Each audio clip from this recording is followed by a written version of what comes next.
the content, yeah, not a lot on the upfront, like I said,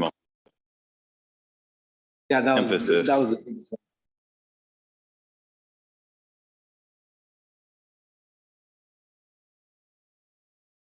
Or actually, this is what it is. He saw how much fun we're having. Like, that's it. I'm coming in person. Coming in person.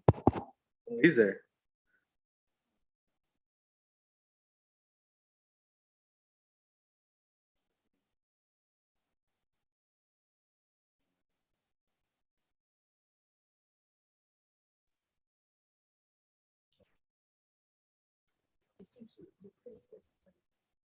Counselor Minor and a partridge in a pear tree. Hey, Yeah, I need to log in. It's a setting we have to do to get Metro East signal. Without someone else has to log into the self view, which allows it to talk essentially. Okay. To do it to bootleg Metro East signal. As they're listening to me say we bootleg. Bootlegging. They That's still are we have to stuff work too. on that whole secret thing. the city council Don't know about meeting it. and. And I'm pretty sure all the cables running back and forth weren't a clue. Evening, Counselor, can you hear us okay? yes, Greg, I can hear you. How do you copy me? Very quietly. Yes, we're gonna turn the volume up. Okay, Coffee. Yeah. all right. Ooh, Okay. what? Is that sounding better? Yes. Okay. I didn't want to have to use my outdoor voice, my coaching voice, because then there'd probably be too many adjectives in it. Yeah, that's right. Makes me cry.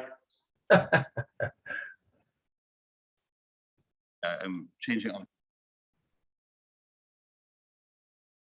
Well, Counselor Minor, good job at a muck tuck. Oh, hey, thanks, John. You know, you had to sit through another one of those, about half that meeting was the policy and our bylaws and that. Oh, it's all right. We got to Yes. get the base taken care of before we Yes. can move forward. Yeah, well, it was nice to get that, I hopefully done. Yeah, John, before we start that meeting, and Hoping that we. bring it up, or I'll bring it up, the grant that the county has now to do some road improvement up there, 257th. right. That was a pretty positive piece of I information. sent a Yes. note to Mike in the Yes. direct message in the chat. Well, anyway, A list of all the classes we've offered and what's I'll bring it up, John. interesting to them. Okay.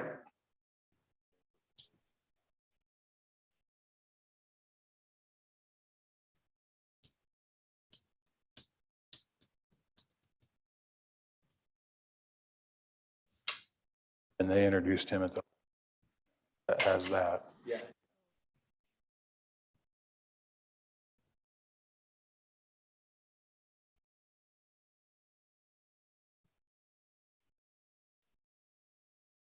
Hey, Mayor, Yes, sir. you know, while you were talking there, I heard something about somebody being introduced, but it does keep breaking out. And all I get is silence, and I don't know if people are talking or not. He was whispering. I was whispering. Okay. Yeah. Well done, you guys. Well done. It was a secret. Public No wonder. Once again, just cut me out of the conversation. Yeah, there was whispering and then we were all quiet. We're just doing it to mess with you, really. It was yeah. It was about Gresham Seeing if you're paying And, attention. Recreation Committee and Pyro taking my spot, and then also Ricky Ruiz getting a promotion there in Gresham, and now being in charge of putting their activities together. Okay, well, that's fine. I don't need to be a part of all the conversations. I'm just saying it. If I start I talking, know. I wish I didn't. Yeah. No, a little later, we're gonna, break up our sentences, to make it sound like That's right. breaking up. Yeah. there you go, So Greg. like You're pretty good at that, Greg. Been through a lot of Zoom meetings where that was real. Yeah. yeah, no kidding. Yeah. Kidding. Combine that with bringing back the mannequin challenge and it will really mess with people's heads. You're frozen. No.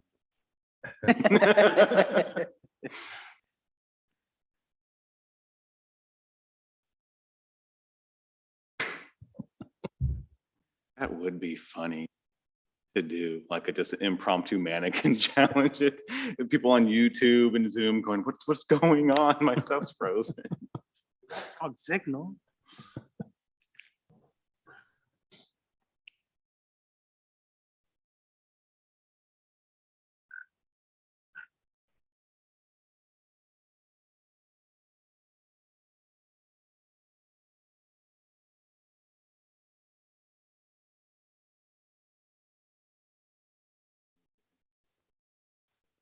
Oh, Yeah, sorry.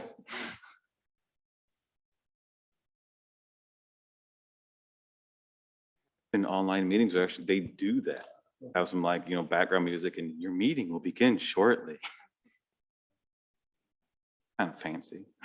There's some campaign kickoffs where they played music on purpose while they waited to move people from the waiting room into the.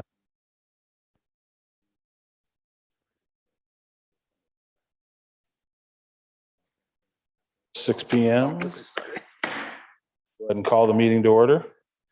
And we will begin with our land acknowledgement statement.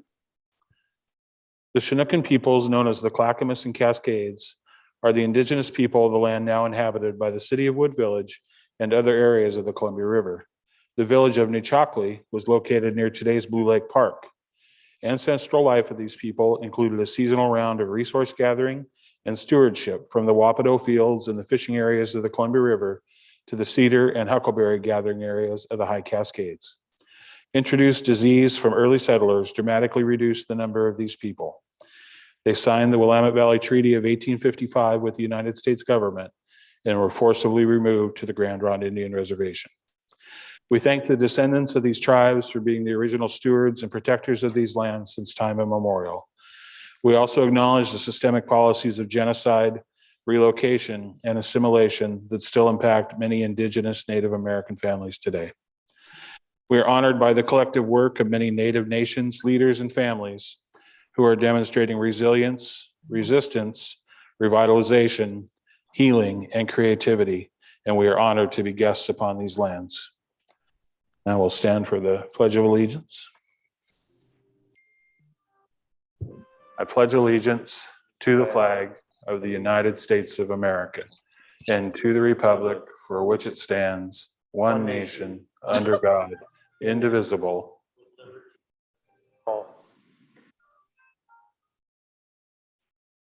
We'll open the floor for citizen comment on non-agenda items. Greg, was there any comment?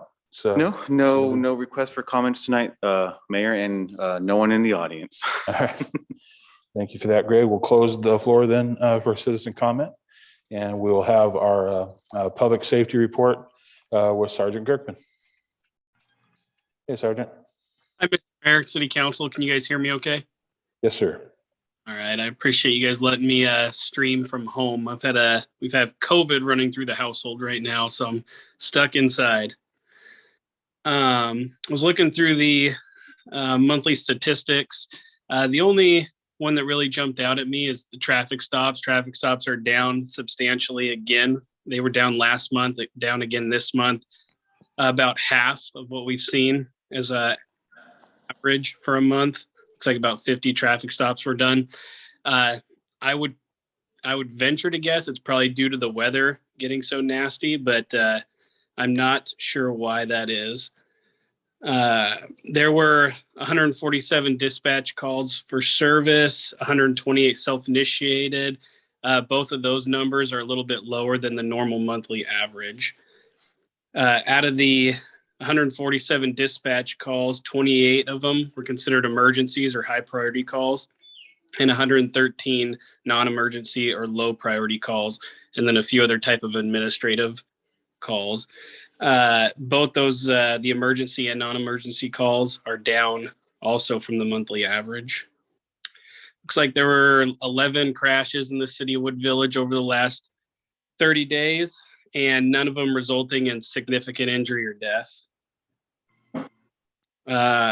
Looks like stolen vehicles went down from last month. We had 4, which is right at the average for the last year.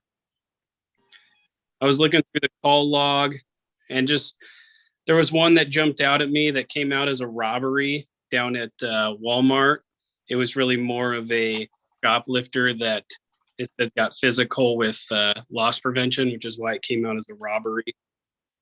But that was the only call that really jumped out at me. Were there any calls that I can shed some light on for you guys?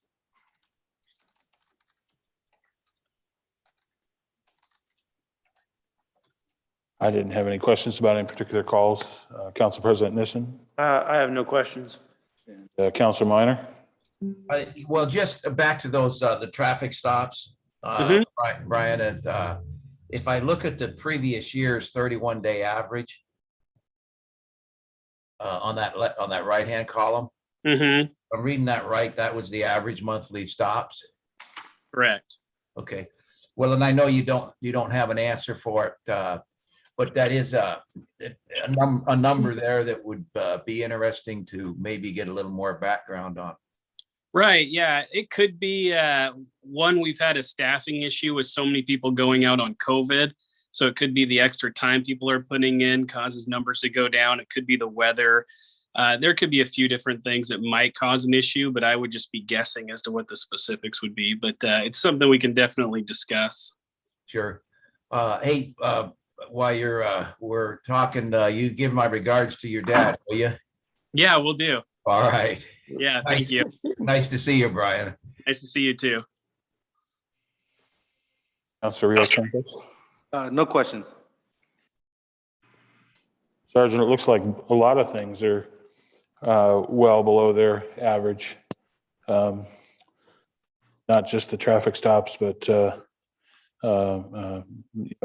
premise checks well Yeah. below subject stops. Would you point to the weather for most of that? Yeah, I mean that could really just be the only thing off the top of my head is we see activity go down during the bad weather, especially the last few weeks where we had snow and ice. A lot of traffic stops and premise subject stops. But it could also be a little bit of a staffing issue. Just we've had a lot of overtime due to COVID going out. Alexa, turn down.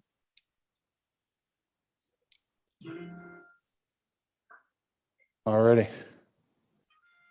I did have one question, Mayor, if that's okay. Absolutely. Sergeant, in looking at that heat map of traffic collisions in the city, it certainly seems that Wood Village Boulevard and Arata Row is slowly ticking up there into a more red color, and just kind of wanted to get your thoughts, your input on that particular intersection, what you've observed or heard from regarding incidents there. I am on our vehicle crash team. I have not been made aware of any specific issues that patrol is having with that intersection. I think it's obviously you have 2 straightaways and then the stop signs that people are probably missing and probably. It's something that I can ask patrol to focus on and maybe even see if we can come up with traffic safety to try and reduce those statistics. Yeah, there's a homeowner near there that has a security camera, but it overlooks that intersection. And it seems like a lot of the one just a week ago, they just both blatantly ran. Yeah. the sign. Yeah, saw that video as well. Yeah, both directions blew the stop sign and collided with one another. And it seems that at least currently, none of them are really, big injuries or major injuries. And I think we want to avoid any kind of major collisions. Yeah, speeds are supposed to be lower, but we know, like I said, they're straightaways. So just any kind of feedback you could help us support with the county and how to make that, a very safe intersection, as we've seen it kind of tick upwards, is appreciated. Right. I would have to go take a look at it again. I'm not sure if they've written like stop in those big white letters on the way. I know they did that on the highway in Troutdale. Stop sign No, issue. there's nothing like that. None of the little rumble strippy things. It's No. pretty much, Stop bar and stop Well, sign. and yeah, stop bar and stop sign. And the stop bars are past the crosswalk, and which is kind of unusual, but they kind of have to be at Right. least if you're eastbound, because the fence is Oh. cut down on the. Yeah, on the there's some side. weird sight lines on that eastern, kind of that, I guess, southeast corner of it where the homes are. It's just, you can't see to the east. The whole intersection, I mean, done with, like properly. Pushed another 10 feet to the Mhm. west and it would have cleared all of the sightline yep. issues, but that's not where the right of way Not where the existed. rights of way were. And then, and at least anecdotally, thinking about that, reflecting on that one crash that the neighbor shared the video of, it looks like if we wanted to run special patrols to see the most nefarious offenders, it'd have to be late at night because for as far as you could see in any direction from that video past the intersection, you couldn't see cars on the road. And Mhm. so it was clearly, like early in the morning, still dark, but at a time before the road has any, real significant traffic. Right. I think that's what these two people were both counting on. Either that or they just totally missed the fact that they were coming up on a controlled intersection because the one vehicle didn't even appear to even slow down. Yeah, the one kind of slowed-ish. I wouldn't go as far as a pause, but it was slow. The other one just went. Right on through. Yeah. Maybe putting a speed trailer out there for a little be helpful, or even extra enforcement or some of those extra signs or wording that the county can put in. Yeah, we're working with Lieutenant or Chief Hakala on that right now to do something either later this month or February time when the lighting's not quite as an issue. Oh, right. And Greg, just the conversation here is about the intersection, Wood Village and Arata Road. That's correct. I thought it was, and I'm looking at that and I'm seeing that look like 9. Is that the right number? 9 accidents there? I don't have it in front of me. I thought it was the heat map was showing like maybe 13, and that's over the course of, I think, since 2012. Okay. It keeps ticking up. That was a concern. Most of them are, kind of known, and this is one that used to be green, then it's turned to yellow, now it's kind of orange. Well, it's, you guys have covered it because I can, everything you've already said about that intersection. So it is picking up just from my observation. So I don't need to repeat everything. I mean, I agree with you that you should wait. Sorry, we muted some other participants that are signing into the meeting. And then, so if everybody's done with questions then? Yep. All right. Well, thank you very much, Sergeant Girkman. We appreciate the report. Thank you, And, Mr. Mayor. Hope the family gets well soon. Appreciate it. And next up, we have a presentation of our 2021 annual comprehensive financial report from Polly Rogers. And I think we have Tara on the phone. Good evening, Mayor and City Council. Thank you for having me here this evening. My name is Tara Camp. I'm a partner with Polly Rogers and Company, and we are the financial statement auditors for the City of Wood Village and the Urban Renewal Agency. And I'm here this evening to present the results of the June 30, 2021 Annual Comprehensive Financial Report. So what I will do this evening is go over the governing body letter that was issued with the audit. It's a nice letter that summarizes everything we're required to communicate with you. And I can take any questions along the way or after. So on page 1 of the letter, we cover the purpose of the audit. And the purpose for the city and the agency are twofold. We perform the financial statement audit, and that's where we test and assess the financial statements prepared by management in order to determine if they're fairly stated. Secondly, we perform the Oregon Municipal Audit Law minimum standards testing. And those are tests to test the compliance with various laws and regulations that all governments must adhere to. On page 2 of the letter, we cover the results of the audit, and the results for the city are very good. For the financial statement audit, we issued an unmodified opinion. That's a clean opinion with no reservations. For the state minimum standards compliance audit, we found no exceptions or issues requiring comment except as noted on page 109 of the audit report. And that was just regarding one budget item. And there was no separate management letter issued. If we had concerns regarding the financial operations or results of the city, we would issue a separate management letter to council to let you know about that. Further on that page, we note that we encountered no difficulties in performing and completing our audit. The city of Wood Village was wonderful to work with. Seth and his team did a fantastic job.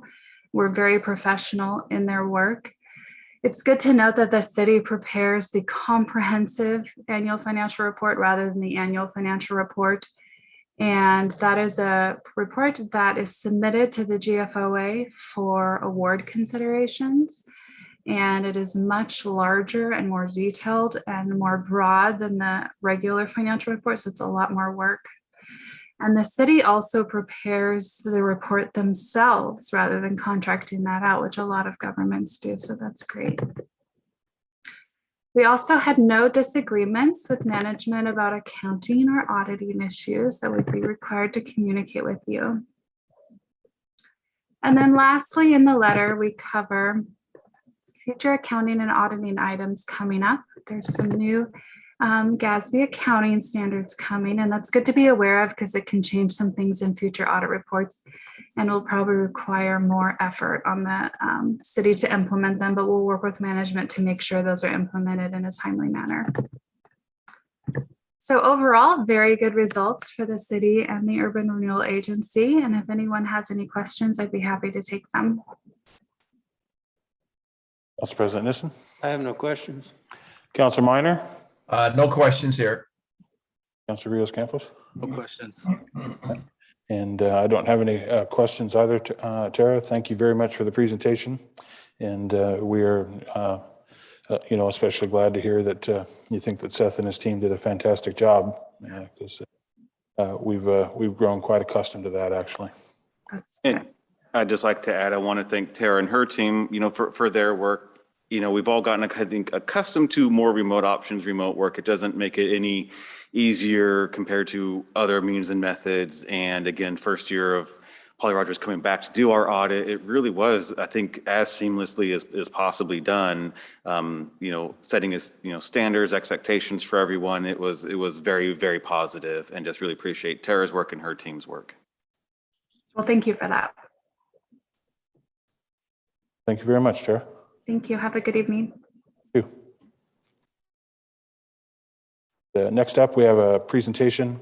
This is from a new nonprofit, Gresham Stand Up for All. And we have Rosa Quinones on the line. I know that she's joined by some co-presenters. And Rosa, if you want to take over and introduce your partners, that'd be great.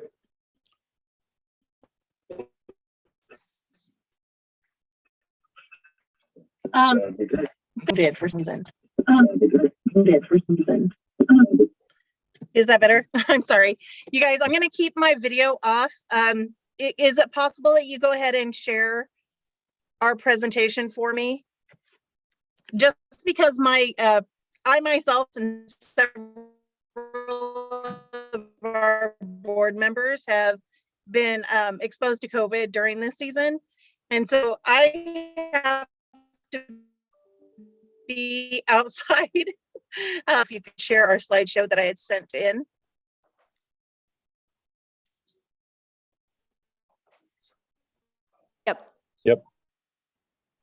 Yep. Hearing any response.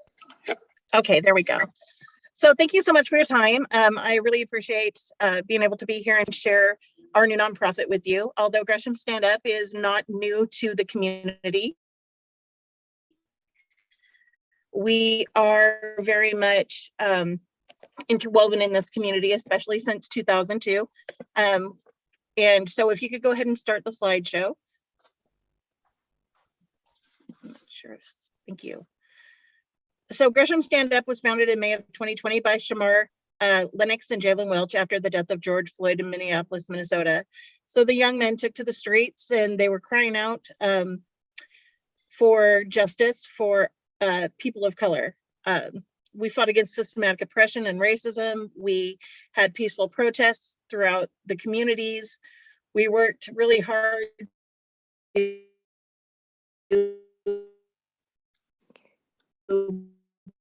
be inclusive of all of our BIPOC community. Nice. You can pass the table of contents here, if you would. I believe it's 3 pages.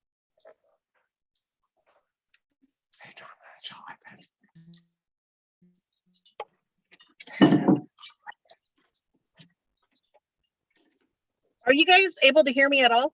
No, No. it's a lot of feedback. A lot of feedback, a lot of duplication. I believe I'm hearing people's phones on in the background. That's like, I can hear other people's conversations. Is there other phones that are on No, currently? everyone but you is muted. Okay. And I'm sitting alone. So if you could pass our table of contents, we'll just try and go through this. You'll be able to see on our presentation.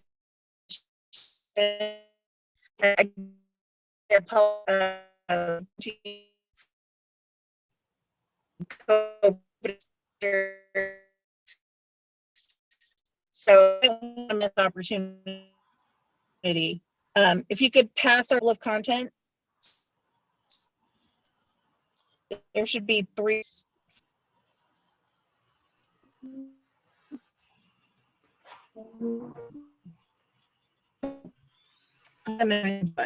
Good idea. All right, can you hear me? Yes. Yes. Perfect, thank you. I apologize for that. So of course, our mission statement is we're a community-focused group of individuals who stand up against the injustices within a broken system, and we strive for the equality and advancement of all people, prioritizing our Black, Indigenous, Latinx, and LGBTQ+ families by breaking down the barriers that have held our communities back. Our goal is to build a self-sustainable community based on healing through mental and physical health, stable and appropriate housing, financial growth, and prosperity. Next slide, please.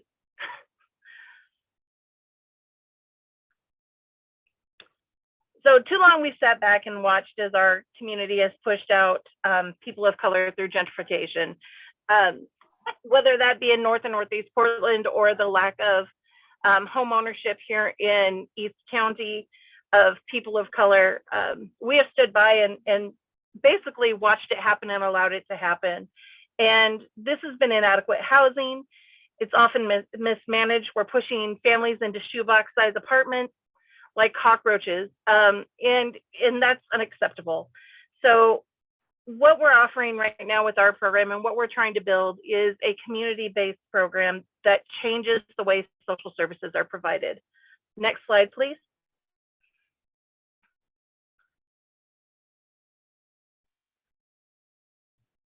So before a broken community can become a thriving community, we have to stop using Band-Aid solutions. And when we talk about Band-Aid solutions, we have programs like what's happening in Rockwood right now. And I could get a lot of flack for this, but I'm standing on my position with this program, with this project in Rockwood. When we start building on top of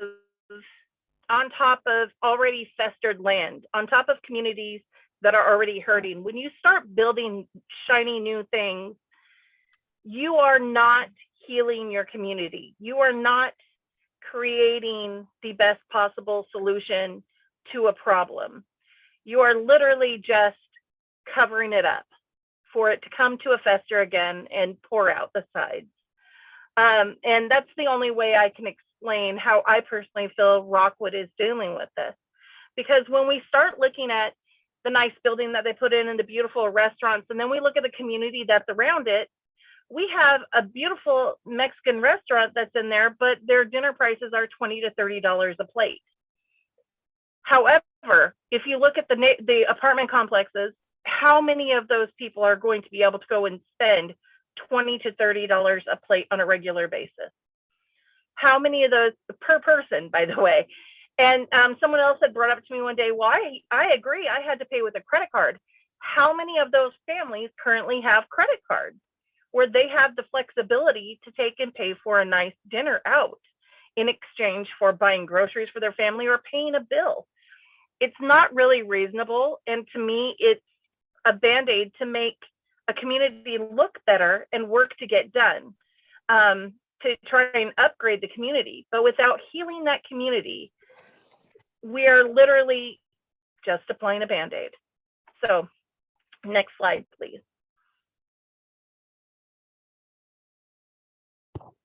Our focus in healing is in healthy foods and services, a BIPOC community center and arts program, a family shelter program.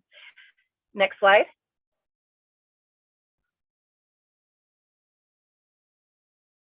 So healthy foods and services, as part of a healthy mind and a healthy body, we're partnering with programs like the Oregon Food Bank, Gresham Community Farms, which is now Thimbleberry Farms, local farmers and businesses in Multnomah County.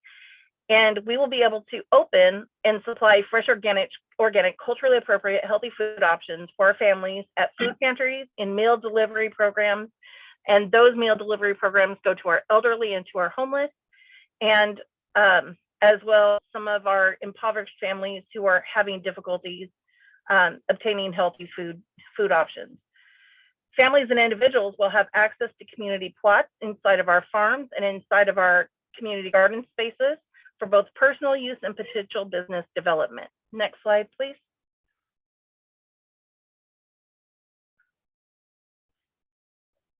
And in this, we will provide opportunity. So we'll be working with local chefs to create culturally appropriate diet-specific meals and plans to help aid families in healthy choices. We'll also be providing cooking classes and meal delivery services. For instance, a hot meal delivery program, as I said, could go to our elderly and homeless communities. Pre-cooked and portioned meal prep services, catering services, etc. We currently have 2 chefs that sit on our board, and we partner with 3 other chefs through other mentorship programs with GS for All. We also have Michelle, who is an amazing farmer, who is going to be joining us on our board. And we are looking to partner with another community farm, a Filipino community farm, that we hope will be joining us as well. And in this, we will be able to help use the experience of our farmers and their nutrition services and our chefs to create some of the best possible meal programs that are going out to our community.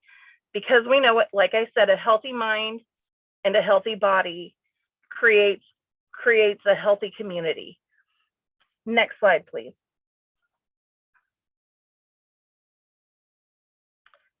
We're also looking to open a BIPOC Arts and Community Center. And within the Community Center, we have unlimited possibilities and opportunities to create programs that bring our BIPOC community front and center in neighborhoods that typically do not make space for us.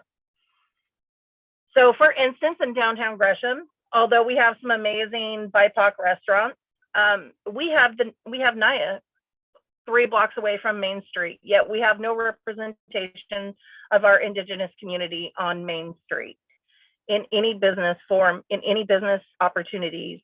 We don't even have them performing or sharing culturally specific celebrations inside of downtown Gresham.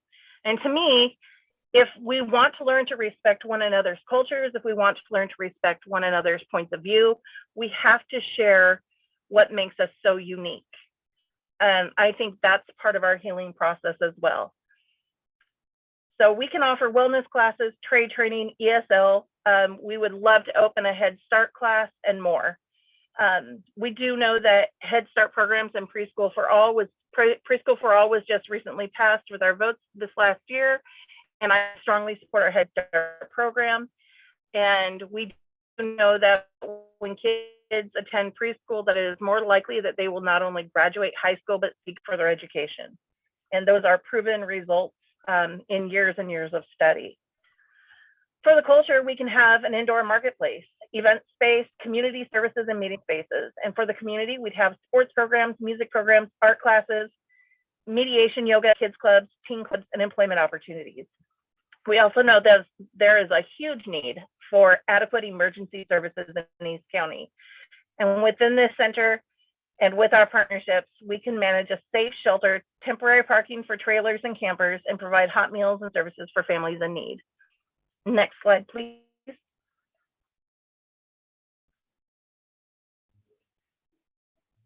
We have designed a family homeless shelter. Actually, when I was 17 years old, I started picturing a family shelter and started designing it myself when I was in school for a project. And that came from having a homeless family that came and stayed with us for a period of time.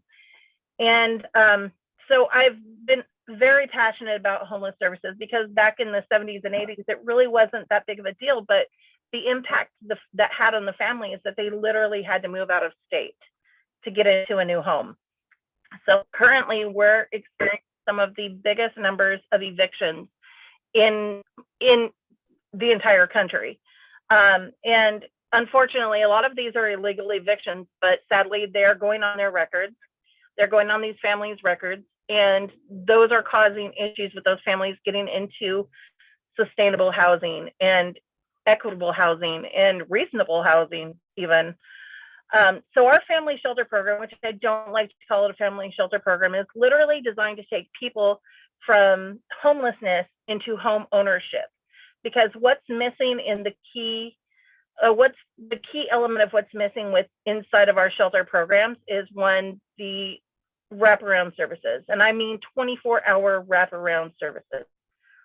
Another thing that's missing within our homeless shelters is that we are taking people from homelessness and helping them get into their first apartment or helping them get back on their feet in a way, but we're setting them up to have others control their fate by putting people inside of rental properties, especially rental properties that aren't being held accountable for their conditions. We're setting up families to fail. What we're trying to do is help families go from homelessness to home ownership by giving them something equitable, that they are invested in their community, that our community is working hard together to create a safe space, that we're working hard to create job opportunities, that we're working hard to share that generational wealth within the community. So our homeless shelter program is based on keeping our families together, and it is designed specifically for the children, because in homelessness, families go through so much. A person goes through so much. We have families who experience trauma. Every family experiences a state of trauma, a state of survival. They have a distrust for people who are supposed to be helping them and serving them, because in their most needy times, they feel very alone. And there's just this lack of support in their eyes, and there's a loss to them. They are grieving their lives. And so our program actually is designed to work on the children to break these curses, to break what we consider to be generational curses that carry on through from one child to the next, one generation to the next. And that's common within the homeless community.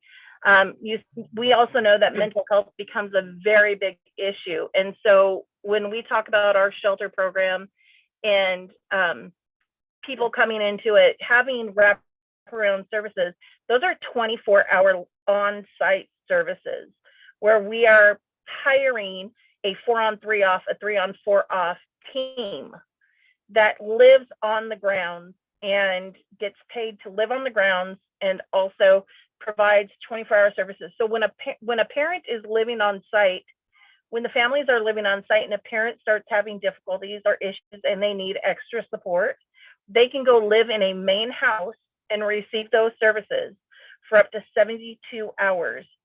And also inside of that program, we have a grandparent program where our elder community also lives on site, and they would go and act as a grandparent and help keep the children in the household schedule together.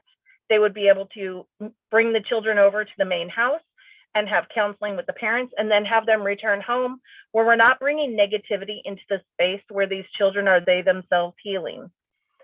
Our program isn't designed like anyone else's. We're not looking at like the current where people are living in motels, in the motel structures. I personally see issues within that.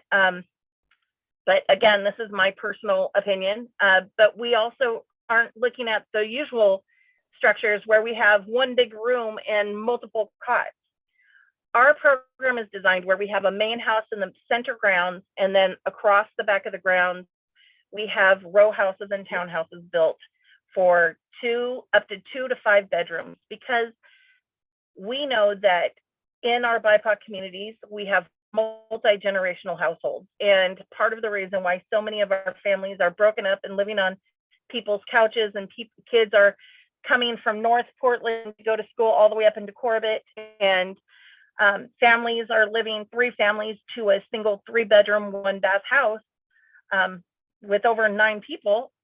We know it's because these families are being broken apart. And so our goal is to keep our families together, help them restructure and rebuild their lives through a minimum of a 2-year program where they come in, they get mental health support, they get living support, they get job trade training support. What we're trying to do is increase their potential earnings so they can make livable wages. And inside of that, we offer opportunities for the children at a very young age to start learning trade-specific skills, and we mentor them as they go through the program. Something else that is different from our program is we actually don't just drop our people after they've gotten to the place where they go into home ownership. We actually follow through with them for at least another 2 years. And the reason why is because things tend to happen. Accidents happen, cars get broke down, losses happen, job losses happen. So our focus is, once a person leaves that program, that we have saved enough funding that we could actually invest that money. Say a car is broken down, we would actually pay for the repair of the car and they pay their mortgage. So they're not losing out on getting their payments on time, and they're keeping their credit, they're building their credit, they're keeping their home, and we're able to help them. And in exchange, they come back and they work and volunteer inside of the program with other families and other trade opportunities. Next slide, please.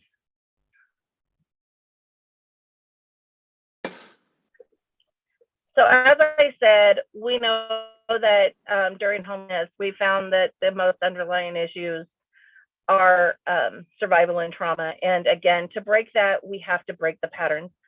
So that's the importance of working together as a community, and why we are reaching out to all of our city councils, all of our community leaders, and saying, look, we have solutions for these answers. And we're asking that people not only pay attention to this, to what we're offering, but start looking at the program as a whole. So our goal is to help break those patterns within the families and within the community. And that will bring us, that will bring community members who are providing, again, they're going to be good. They're going to be good house owners. They're going to be good community members, and they're going to be able to contribute to the community in a positive way. Next slide, please.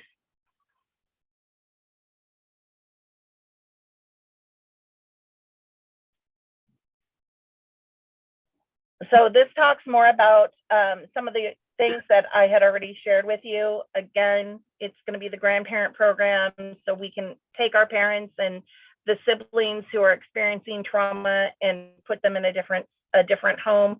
They'll be going into a main house for counseling for 72 hours, and the grandparent program would have staying in the house and supporting the other kids, and then so people can get what they need, which is something that's not offered anywhere around here in the Portland metro area.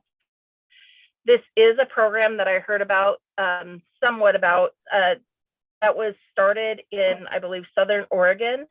There was another part of this program that was started in, I believe, on the East Coast. And so all of these ideas that we have put into this shelter come from successful programs, but none of these programs have been put together in one sustainable program.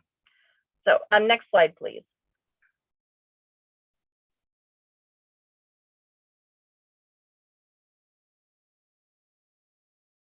So again, we're discussing the services that are provided in the shelter programs: drug and alcohol, family, financial counseling, behavioral health, trade training. That's going to be plumbing, construction, culinary, electrical, computer, repair, graphic design, coding, robots, landscape, gardening, car repair, etc. And of course, we definitely deal with money management, money courses, money match programs, credit counseling, debt consolidation, savings accounts, volunteer programs. We also have people who have lined up to help us, even teaching about stocks and bonds and investing. So we're really fortunate with the connections we have been making in this community. Social services, food resources, housing, property storage. Property storage, that's a big one. And I like to bring this up because when people go homeless, we talk about all the garbage around our communities and how our homeless families are, the homeless communities out here with all of this garbage. The reason why is because when people go through homelessness and they try to store their things, a lot of times they try to store their possessions either in their car, or if they have the money, they put it in a storage unit, like stay above water. You find that you have to prioritize, and the way you live becomes extremely different.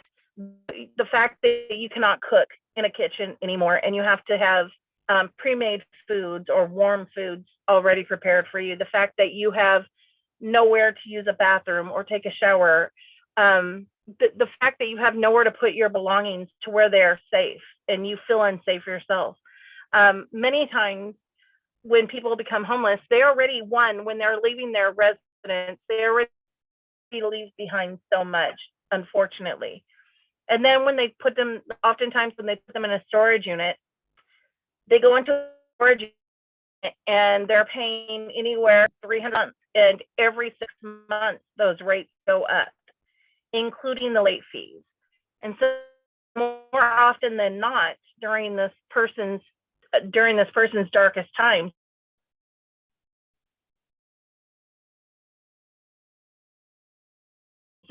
is because our homeless community, they go around and they find things and they get things and attach to things that then become their possessions. And what looks like garbage to us becomes a valued possession for them. And so in our program, we have designed and we're working with some businesses right now to become sponsors for us, that we would help furnish a home for them when they enter the shelter program. And all of those belongings, whether that be bedding and furniture or utensils and what have you, all of that will go with that family into their new home. And so they no longer have to hold on to the possessions that they had gained during homelessness, unless it holds a personal value to them. We're able to help them transition into healthy lifestyles and having healthy options for them to take into their future. So that is definitely an issue that we have, is when people are homeless, people don't understand the expenses of property storage and why there continues to be such a large amount of garbage around our homeless. So I hope that helps to open some of the eyes here. So we'll also be running clothing and shoe resources, employment, eviction counseling and support. And our fresh food services, again, community garden spaces. We will have a community farm, cooking classes, business opportunities, etc. Next slide, please.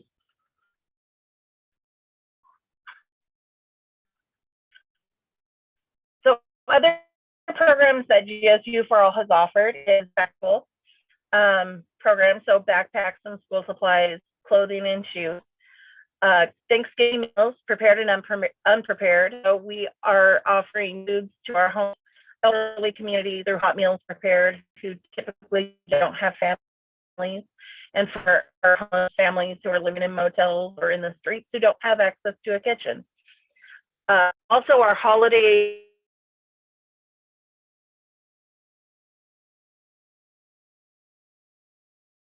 kids in East County and their families in East County, which is a great number. But if we start thinking about how many homeless we have within our community, in Reynolds School District, these numbers weren't released, but we do know of them. In Reynolds School District, there are around 1,200 homeless. In Centennial, there were around 2,000 homeless families, students. And in Gresham Barlow, it's around the same as Centennial. And so with all of these kids being homeless, around 5,000 kids being homeless within these school districts, we couldn't even touch on the number of families in need. We served from Corbett all the way down to 82nd. We served Park Rose, David Douglas. We served Head Start students. We left no one out. And I'm very proud of our program and the people in our program because we didn't ask for extra help. We literally kept it within ourselves because of the effects of COVID and the spreading of COVID. But we were able to serve so many families, and we did our absolute best.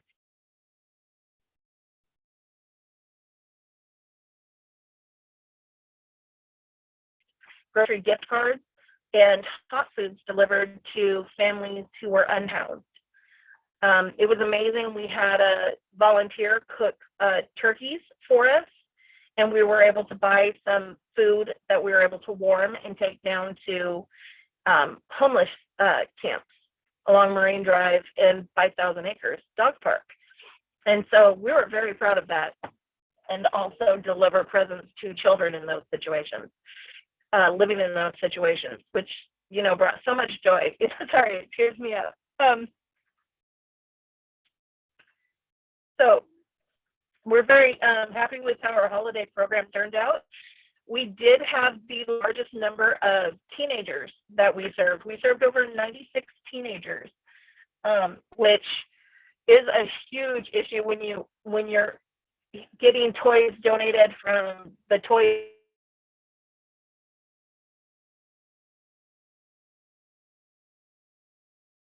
drive, and do our best to give them nice Christmas gifts and things that they would enjoy. So again, I consider our holiday program a success.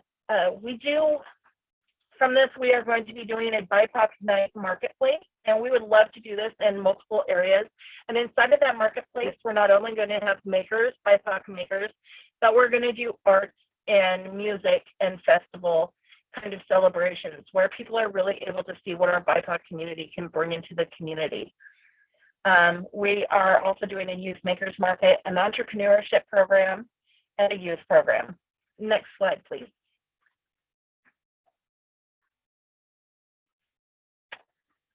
So we support all the communities, our partners in GSU for All. We can change the way social services are provided in East County. We can build this pilot program of a self-sustaining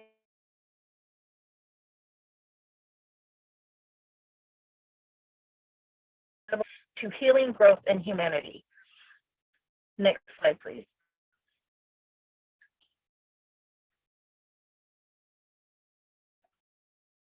And we're asking for your support, and that's what this is coming down to. We're asking for financial support to help with our mission. We're asking for shared resources, grant opportunities, grant writers, and seats at the table like this, where we can share our goals and our program ideas with leaders like yourselves who really can have the impact on helping us change the way services are done in East County and the way that we take care of one another in East County. Next slide, please.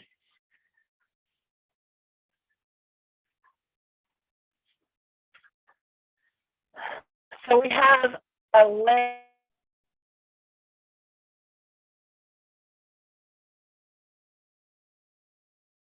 and it sits off of, it's a 4.9 acre property with a 30-room foundation that's already sitting there. So when I talk about our homeless program and the main house, that would be our main structure. And this is right off of Division, off of 202nd and Division, 204th and Division. We have been in the talks with the property realtor, and we've done a walk around. We've discussed, you know, different options for the land and how it could be best used. And we are working to have somebody come and walk the property with us to discuss the cost of these buildings and what have you, the houses, the row houses, and how many we can get structured on this one piece of land. But this is our primary location that we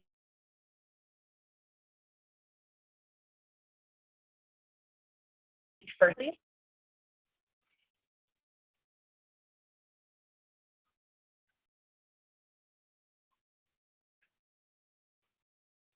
Can we see the next slide, please? I'm sorry.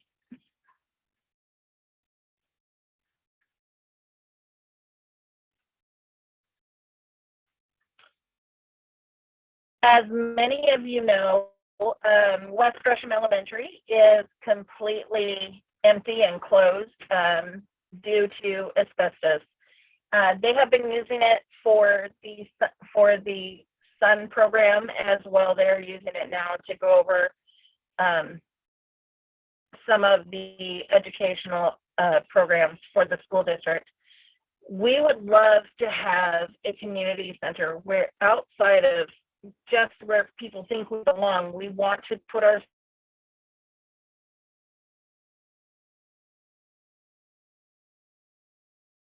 in the community.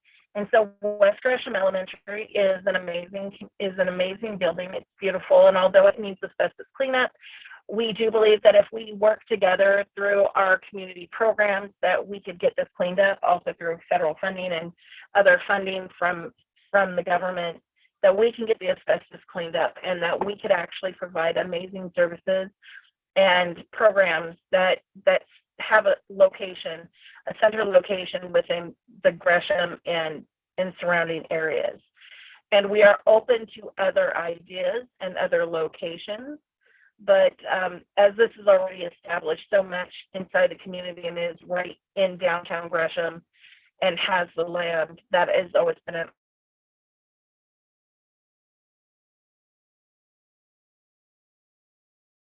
option. Can we get the next slide, please? I'm sorry. We're almost done, I promise. So of course we need potential partners and supporters. These are not all of the partners and supporters. We just started a list to put on here to let you know that we are actively searching, looking for people who are in support of this and who want to really lend a hand to watch some of these things and to work to make these things come about. Next slide, please.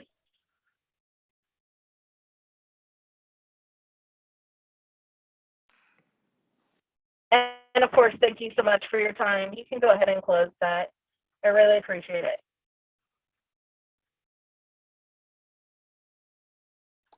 Thank you, Rosa. Council President Nissen, did you have any questions at all? For No, sir, not at this time. Okay. And Council Minor? No questions, lots of information there. And I just want to thank Rosa for the presentation and continuing to help bring this issue to the forefront in our community. Thank you, Rosa. Council Rios thank you. Campos? Yeah, no questions, but thank you so much for the presentation. A lot of great work that you guys are doing for our East County community. Thank you. Then Rosa, Thank you. of course, you and I met in, I think it was in November, and Yes. we went over very much the same presentation.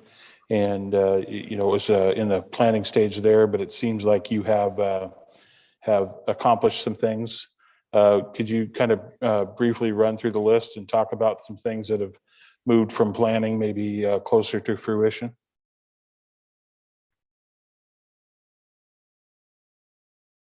In the planning, but what we have done is we have went ahead and started. We are a new 501c3, so we have solely been supported by community donations. We do not have any grants that have been put into our account as of yet. We had applied back in the beginning of 21, and we received our grant, I believe sometime in July. Well, I mean, we believed our 501c3 in July.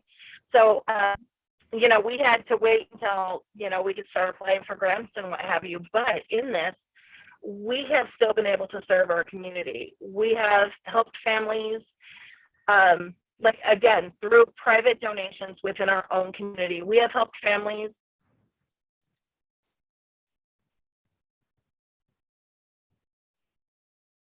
are lost. We have helped families with food. We have, of course, we did our Christmas program. We are working right now with people behind the doors to try and get some larger size funds. And I really wish I could share more of that, but unfortunately, those are things in the works that I have to kind of keep behind us. But we do have a lot of support. We have been attending meetings. We are reaching out to our community. We are reaching out to the leaders who all know that these are issues that we need to tackle. They really need to have change.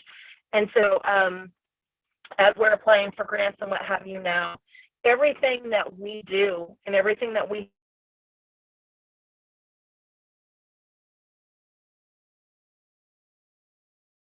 have done, Jayza is here and Michelle, they're both joining our program and going to be joining our board.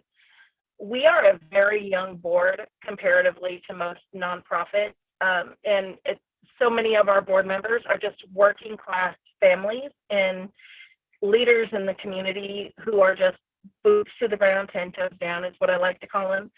We're not here to, you know, continuously have these discussions. We're here to take action and to really, you know, make things work. And I do believe that these plans and the people that we have in place within our community and within the leadership of GSU for All are the people that can make programs like this happen and create the difference that we need inside of our community. So thank you.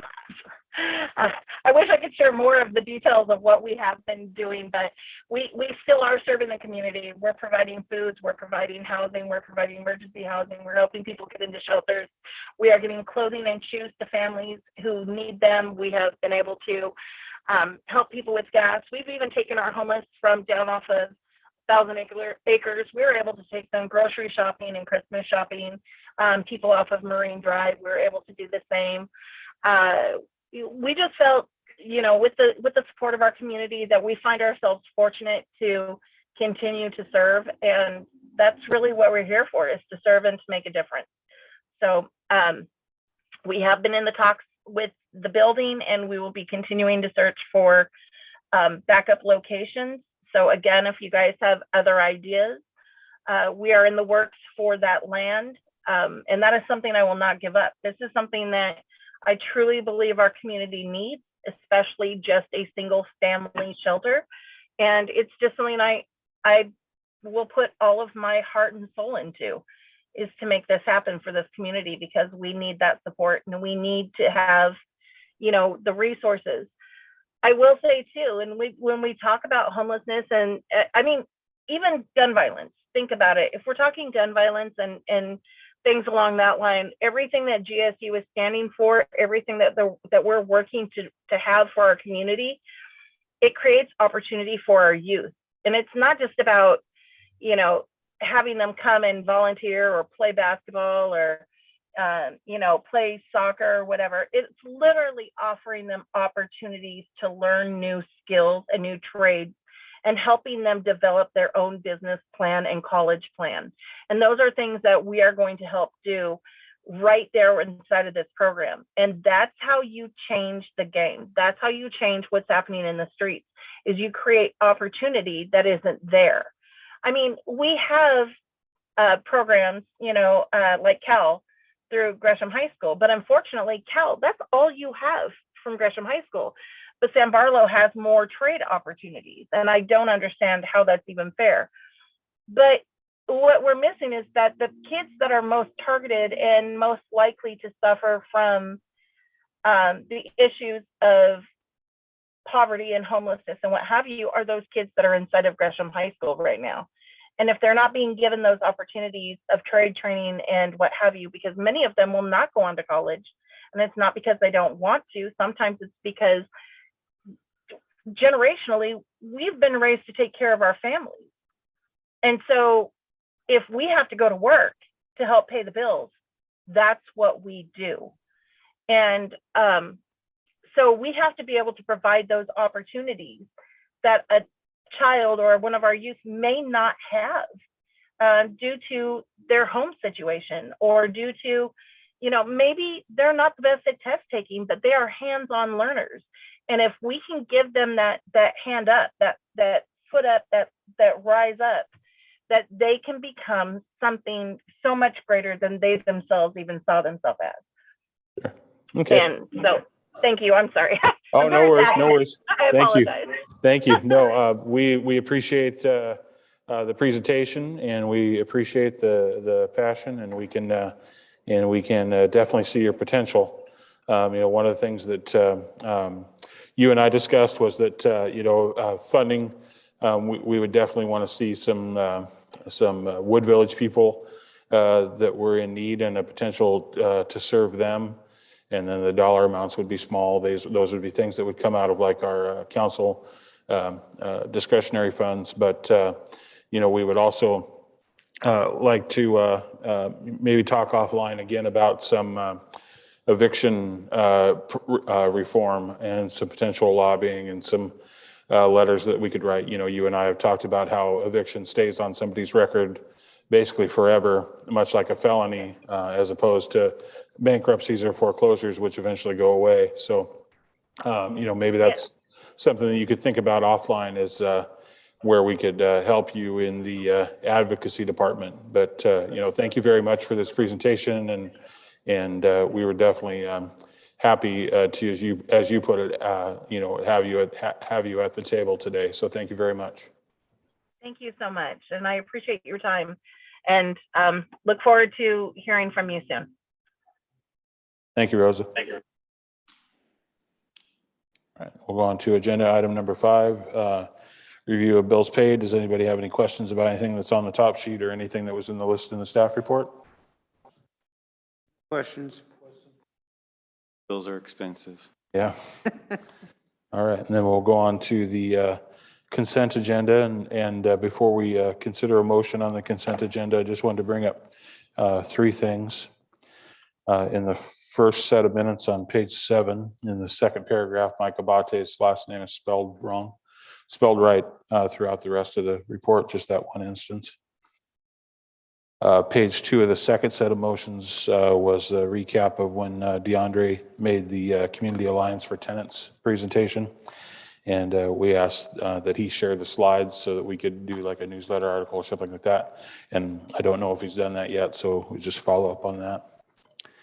And then page 1 of the third set notes that I had asked Sergeant Gerkman during the public safety report what DISTB means, and he said that was disturbance. And we asked for a glossary of the terms for the calls, and he said he'd provide that, but I hadn't seen that yet. And I'll go ahead and follow up with both DeAndre from CAT on the presentation, and then working to do some newsletter articles as well as with Chief Hakala to get that list of acronyms or shortenings of words. Anybody else have any questions about the consent calendar? Again, referring to the minutes. And Greg, this is, I may have missed the December meeting. I can't recall. But I'm reading the minutes. We had the discussion on personnel policy. Yes. And I know we had some little bit longer discussion around the idea of that 2-week sabbatical. And minutes from that said that would come back to the council with updates in December. So we didn't bring the personnel policy updates back in December due to an already full agenda of other items that came up. We have that slated for your next meeting this month. Okay, thanks. That's just what I was Just wondering that, because I don't think I was at the consent meeting. No, you didn't miss it. None of it was time sensitive. And so we've pushed it a couple of meetings. No problem. I'm always ready to push things down the road. All right, then thanks. I would entertain a motion then to approve the consent calendar. I move to approve the consent calendar. Second. We have a motion and a second. All those in favor? Aye. Motion carries. And then we'll move on then to number 7. This is the debrief of our first annual holiday food drive with them. Ah, the hot seats.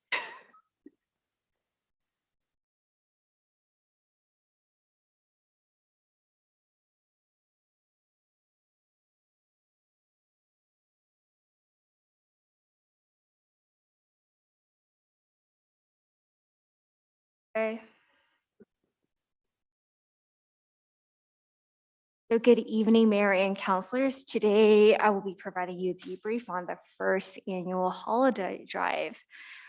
This is for informational purposes only, and no council action is needed. The event was scheduled on Friday, December 17th here at Wood Village. The setup, it had various of stations, which included our check-in area. We had our meal boxes, our meat station, as well as our walk-in station as well. We had about 16 volunteers that helped with the event that day. And Reynolds Transition Program assisted us with the check-in as well as meal boxes.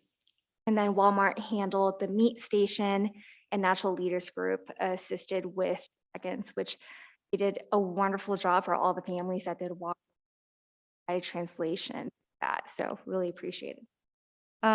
For the media outreach, we also advertised through our newsletter, our website, as well as our social media. And for feedback through that, the end of the event, I would say that for the 2020 events, this has probably been the toughest one logistically. And I just want to really emphasize the managers at Fred Meyer's and Walmart, the amount of hurdles that they actually came through and happen. I mean, the shortages, the shipment, and they really came through on this. So really appreciate that. So the moment out. So breakdowns of applicants, we had a total of 105. So majority came from Wood Village, and then Portland and Fairview, from Gresham and Troutdale, and we actually had Beaverton and Clackamas. The other 25 actually was allocated over to our walk-ins area. Do you have any questions regarding this breakdown? I think there was 25. 125, and then, but there were like 150 prepared. Correct. And correct. so did we take the other 25 over to Wood Village Baptist Church like we've done in the past if we've had extra? I will actually go through a little Okay, thank you. ahead of me. All right, so then the breakdown of pickup options. So out of the 125 applicants, 100 drive-through, 12 of them did delivery. Thank you. And we actually have 41 walk-ups that day. At the end of the event, we had about 37 no-shows. That's about 25% in total. From my past experience in terms of the turkey drive from my last place I was working at, it was common to have about a 30% drop off. It may seem like a lot, but in grand scheme, we actually impacted a lot of families, about 8 or more, I would say, but that's not even including the walk-ups and the donations. So just kind of want to make sure to account for that. At the end, we also had some remaining ham and chickens. We did 17 of those to Wood Village Baptist Church for the Las Posadas event. You think some of the no-shows were maybe people that turned around because of the traffic jam that was created by the contractor that was clearing tree limbs from the power lines? That's a great question. I did not know that was happening. One point in time, the center turn lane was actually closed right in front of City Hall. When I came back from deliveries, it was day? backed up almost It up was to that day. 238th. Kind of based on other events that had, our own long lines, whether it's cleanup or some other things. I would think that would have minimal impact in someone turning around if they're expecting, food things for the holiday.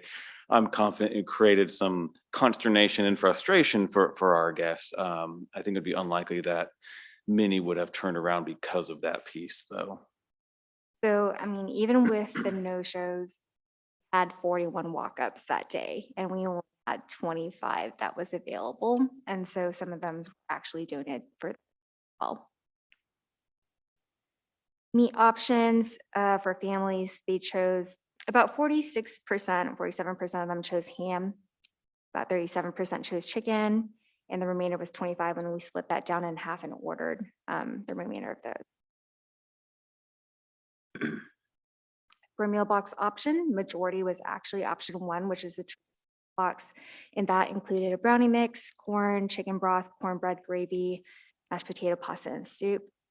And about 33% of them chose more cultural meal box, and that was black beans, brownie, corn tortilla, pasta, jalapeno soup, and white rice.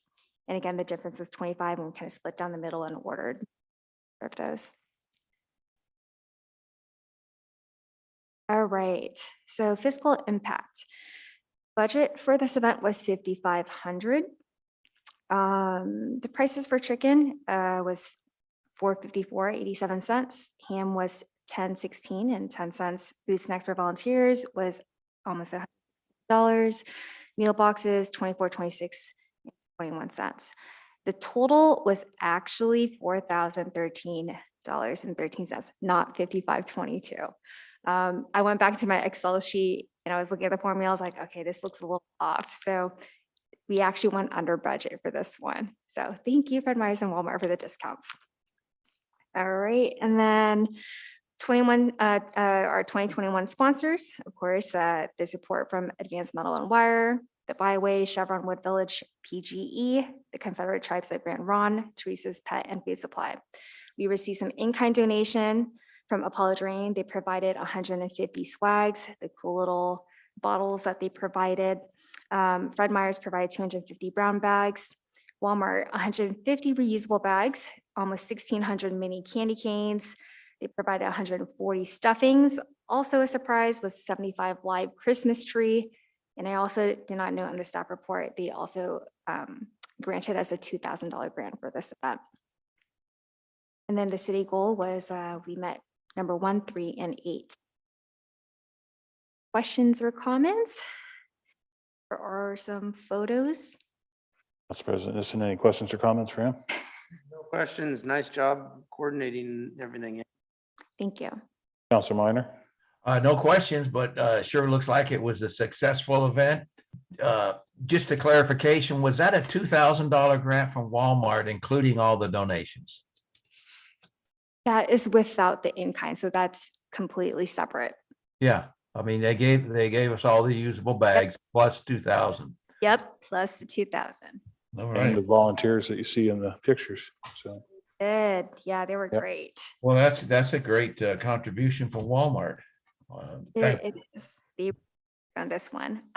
Also, I think one last comment. I think what I had mentioned at the Turkey Drive for the debrief, something maybe to consider for next year, even if we were to provide 2 meat options, to maybe consider finding a gift card that actually adds more flexibility for families to be able to purchase their items and kind of limit the food waste. And also, we just don't know in terms of future of what the pricing would be for supply shortages. And so that's just something to consider for next year.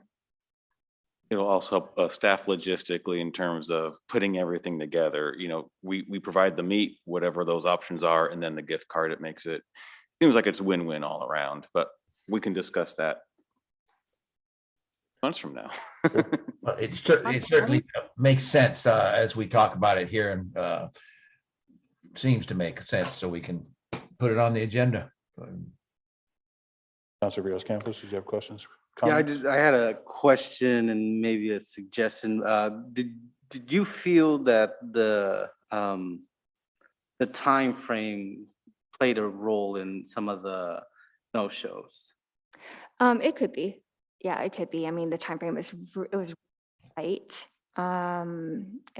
With a lot of other, I guess, factors in terms of working with all the vendors, and then just the big question mark is with the supplies for chicken would be available, or even ham, probably also affected that. I know the timeframe for us to process the applications and then the callbacks and the notifications, a tight window. So Yeah, during day of, it was, weekday during where people could be working. The challenge is, when are the volunteers available? And again, we don't have large storage space. When we get the meat options, we pick them up essentially night before Yeah. and hope that they stay frozen. exactly.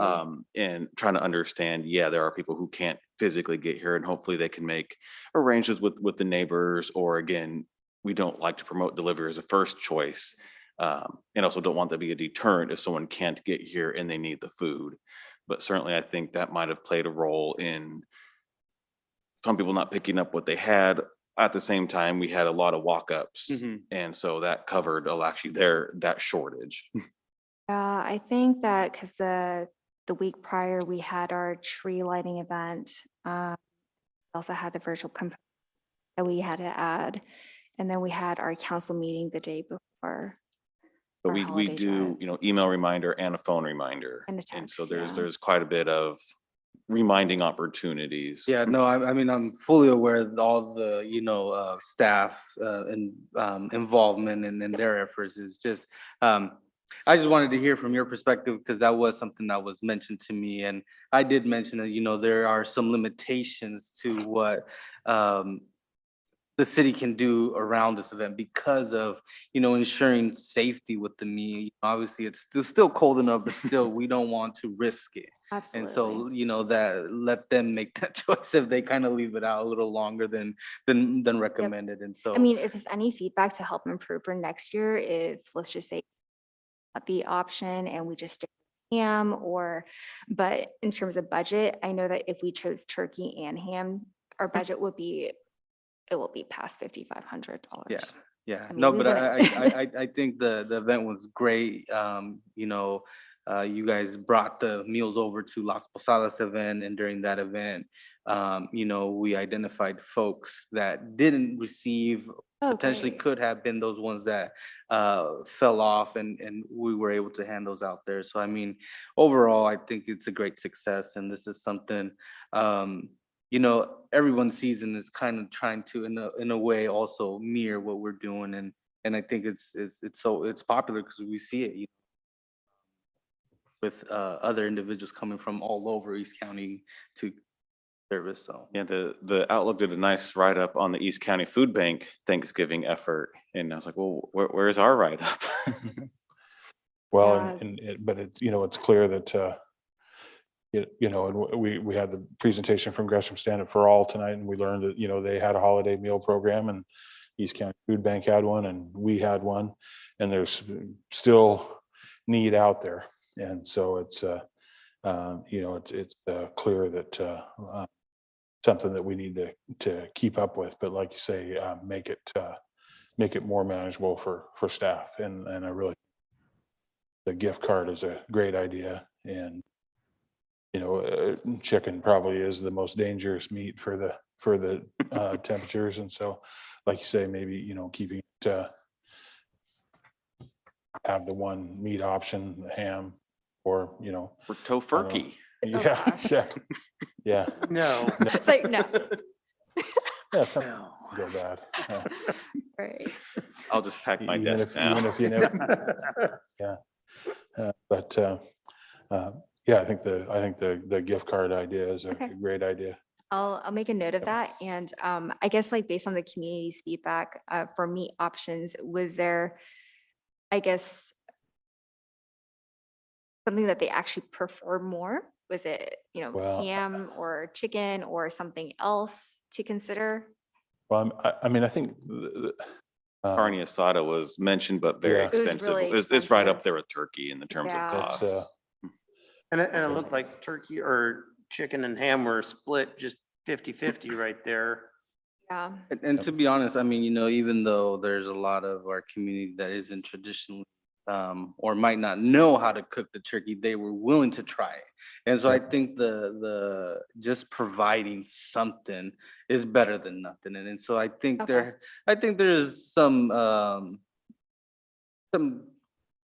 great thing to kind of tie around those traditions. So, a turkey or a ham, I think there's still great options. And maybe, just, if we wanted to be safe, look at, $600 under budget, maybe that's enough to get us a truck for a night or, distribute the meat right out of a cooler.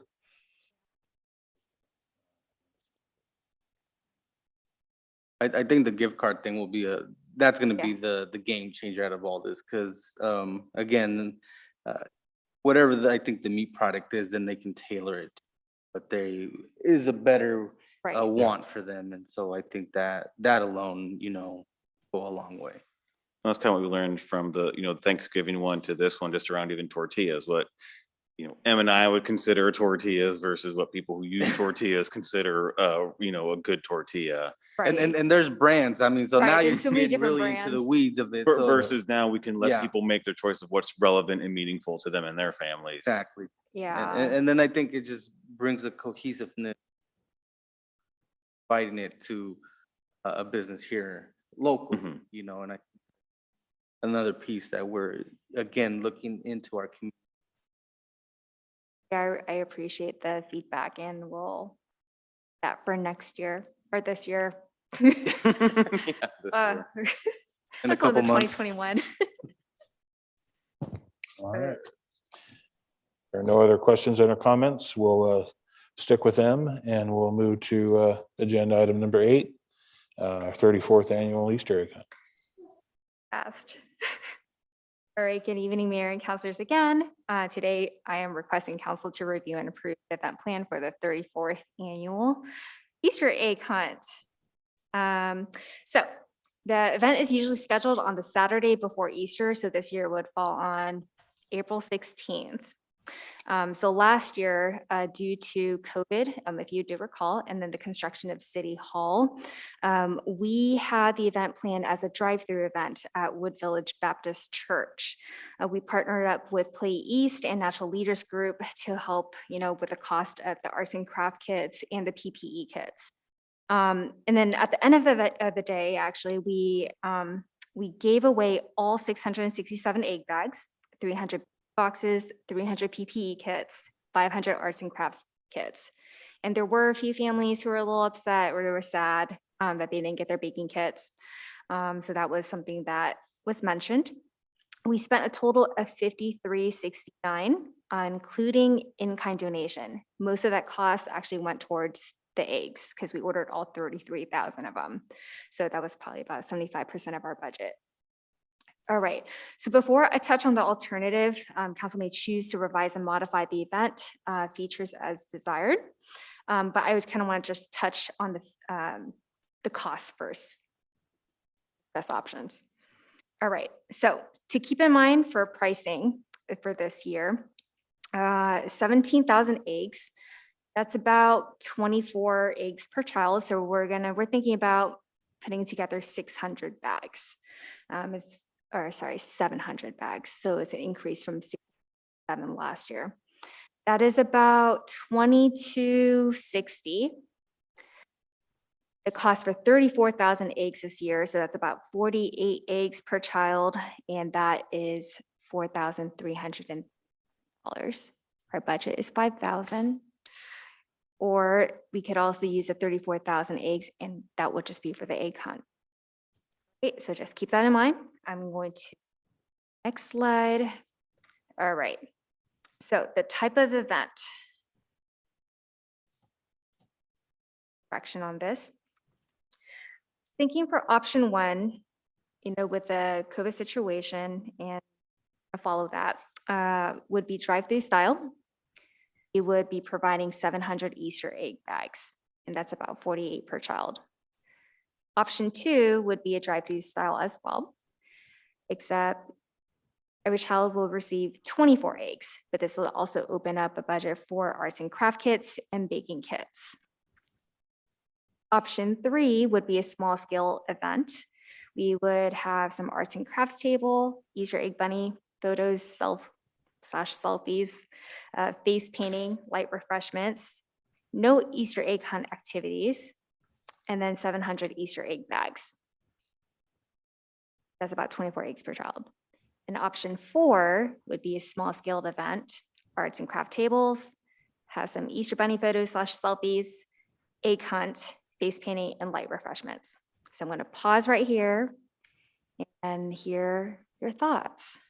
I do want to point out when Em and I talked about this, COVID regulations override all of these. We just wanted to get your preference on what you think you'd want to prefer us kind of pursue, while understanding we will have to pivot based on COVID, and that includes the face painting piece. That's only if it's safe. I mean, we may be able to do maybe arm painting or arm tattoos, Right. but not necessarily face painting. Just wanted to clarify that for you all as you think about which one you want to pursue. And then in some of our surveys, community members are kind of valuing, we'll call it hybrid events, which we don't know what that means because it's not necessarily virtual and it's not a drive-through. So just some additional feedback for you all that we've learned since the staff report.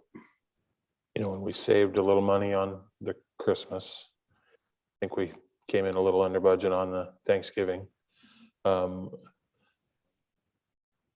mean, and we probably wouldn't have to have a supplemental budget hearing if we were to appropriate another grant or something for this. Would it be possible to have an option 2, but with the 34,000 eggs? I do also see I'm Option in 2. favor of option 2. I think 3 and 4, there's no way to stop it at a small scaled event. And option 3, if we're gonna have people, we might as well have a hunt, because we're gonna have a whole mess of people out here and have the park filled, and we're not gonna be able to keep people separated. So option 2 was the thought that I was leaning towards. And I'm good either way, whether we have the 17,000 or the 34,000 eggs.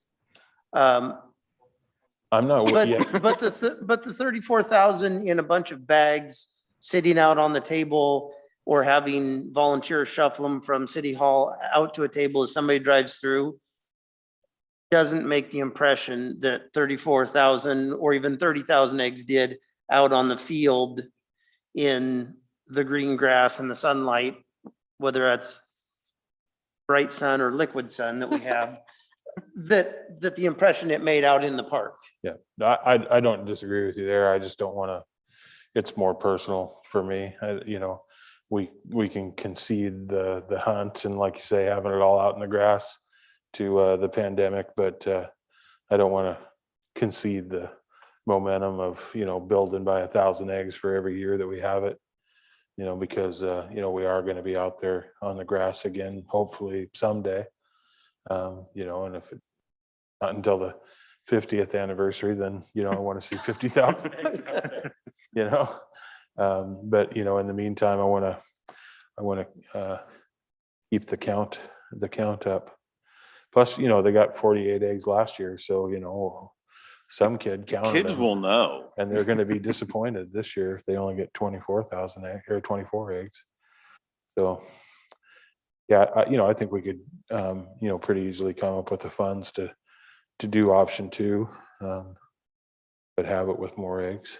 Okay, so option 2, 700 Easter bags, order the 34,000 eggs, and each kid have 48 of them. 48 of them, yeah. Craft kits and kits.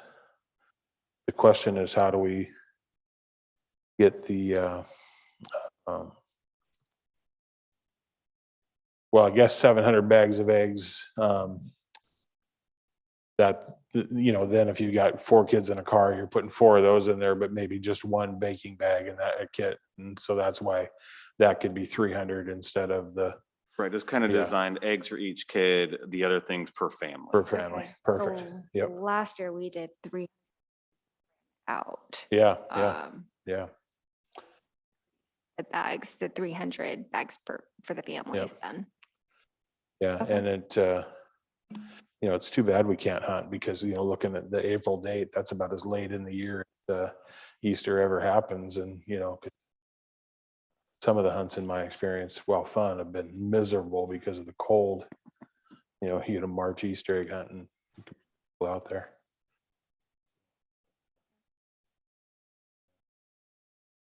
Personally, I would not say 48 eggs. Personally, I was Oh, there it's- bagging 500 bags, and that is a load of work. It was about almost 3 days worth of work, and so understanding the pride there, but I think there's limitations. And going through it last year, I would not recommend that. I would totally be against. Actually, We'll have Walmart bagging this year. I think, you know, I think the gestures is great, and, you know, I do understand the pride behind it, but just logistically, volunteer wise, if we don't have the capacity or the volunteers there, I mean, we're relying on staff to do it then at that point. And like I said, we did spend 3 days, minimal 4 hours each day doing it, and it was still, you know, about 10, 12 volunteers each time. So it is very time consuming.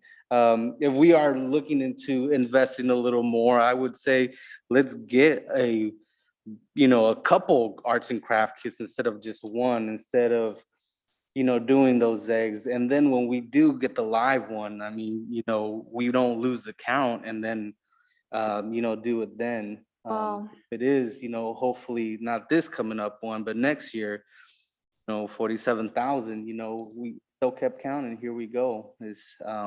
But logistically, I think, is not that it's unrealistic, but it's a big thing to undertake, so. Yeah, the arts and crafts for the Pumpkin Fest. Are posting that on social media. That just kind of went really quick with all the Crayola painting and crayons and color pencils, all those items. I mean, love that. Definitely could have. I would certainly support option 2. And again, the eggs, I think, number of eggs are probably much more important when we're going out on the park with them, as Councilor Nissen mentioned, as opposed to bags. So I certainly support 2, and staff can, I'd rather see the money spent on arts and craft kits or baking kits. We give enough eggs if it's 24. But if you have more, put them in there. But I think we do have to also listen to Councilor Rio Campus, because we're calling on volunteers a lot throughout the year. And I do think we need to be cognizant of that also. And they can pop open 47 Tootsie Rolls and they're gone in 3 minutes. Oh, yeah. And they don't remember it. But by the time they spend some time with a parent doing some baking or some arts and crafts, and that's a couple of hours, and the memories there versus just pile of Tootsie Roll wrappers. That's why I didn't want him to have it. His kids were all hopped up on Tootsie Rolls last year. We had eggs for days.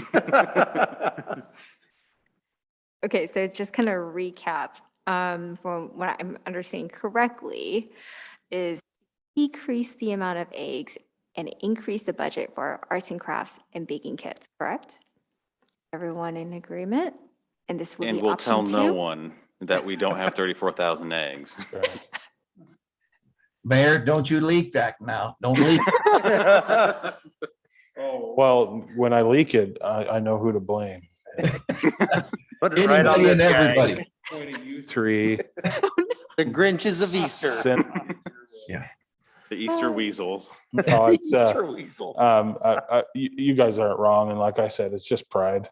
And so, but, I'm option 2 is what we all landed on, regardless of egg count.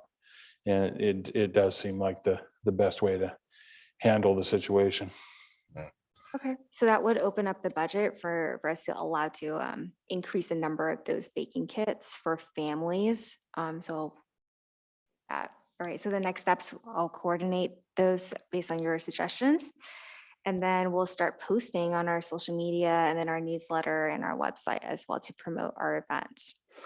All right, and so having this event will meet city goals number 1, 3, and 8. Any final comments or questions? We would entertain then the motion on approving the 34th annual Easter egg hunt. I move to approve the 34th annual Easter egg hunt event plan as modified. Second. We have a motion and a second. All those in favor? Aye. Aye. Thank you. Grace, I didn't hear Councilor Minor, but I'm assuming he was an aye. No, that's an aye for me too. Thank you. Thank you. Aye for me and an aye for you. And All right. Next up then is agenda item number 9. This is how you can tell we're in January. Ordinance number 1, 2022. It is a new year, and we'll still have over 10,000 eggs that we're giving out. So I guess that's okay. And to help fund eggs for the future, we have ordinance 1-2020 accepting state revenue sharing for our next fiscal year, which is 22-23. And this is how we like to kick off every year in our budget season. Is the ordinance established that we do intend to receive and accept state revenue sharing, and the public hearings in that process will commence during the budget process scheduled for April. I believe Seth is working on a final budget calendar that will be sent out probably the next week or so, firming up all of those budget timelines. And this is just our annual ordinance kicking that off. And are there any questions?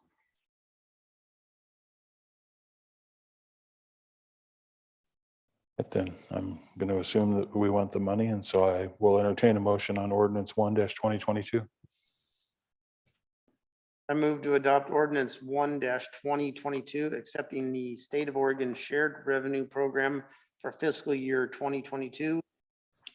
second, A motion and a second. All those in favor? aye. Aye. Thank you very Motion much. carries. That is it. Thank you. Wow. All right. And next up, we have resolution number 1-2022. And this is on annual system development charges report with Seth.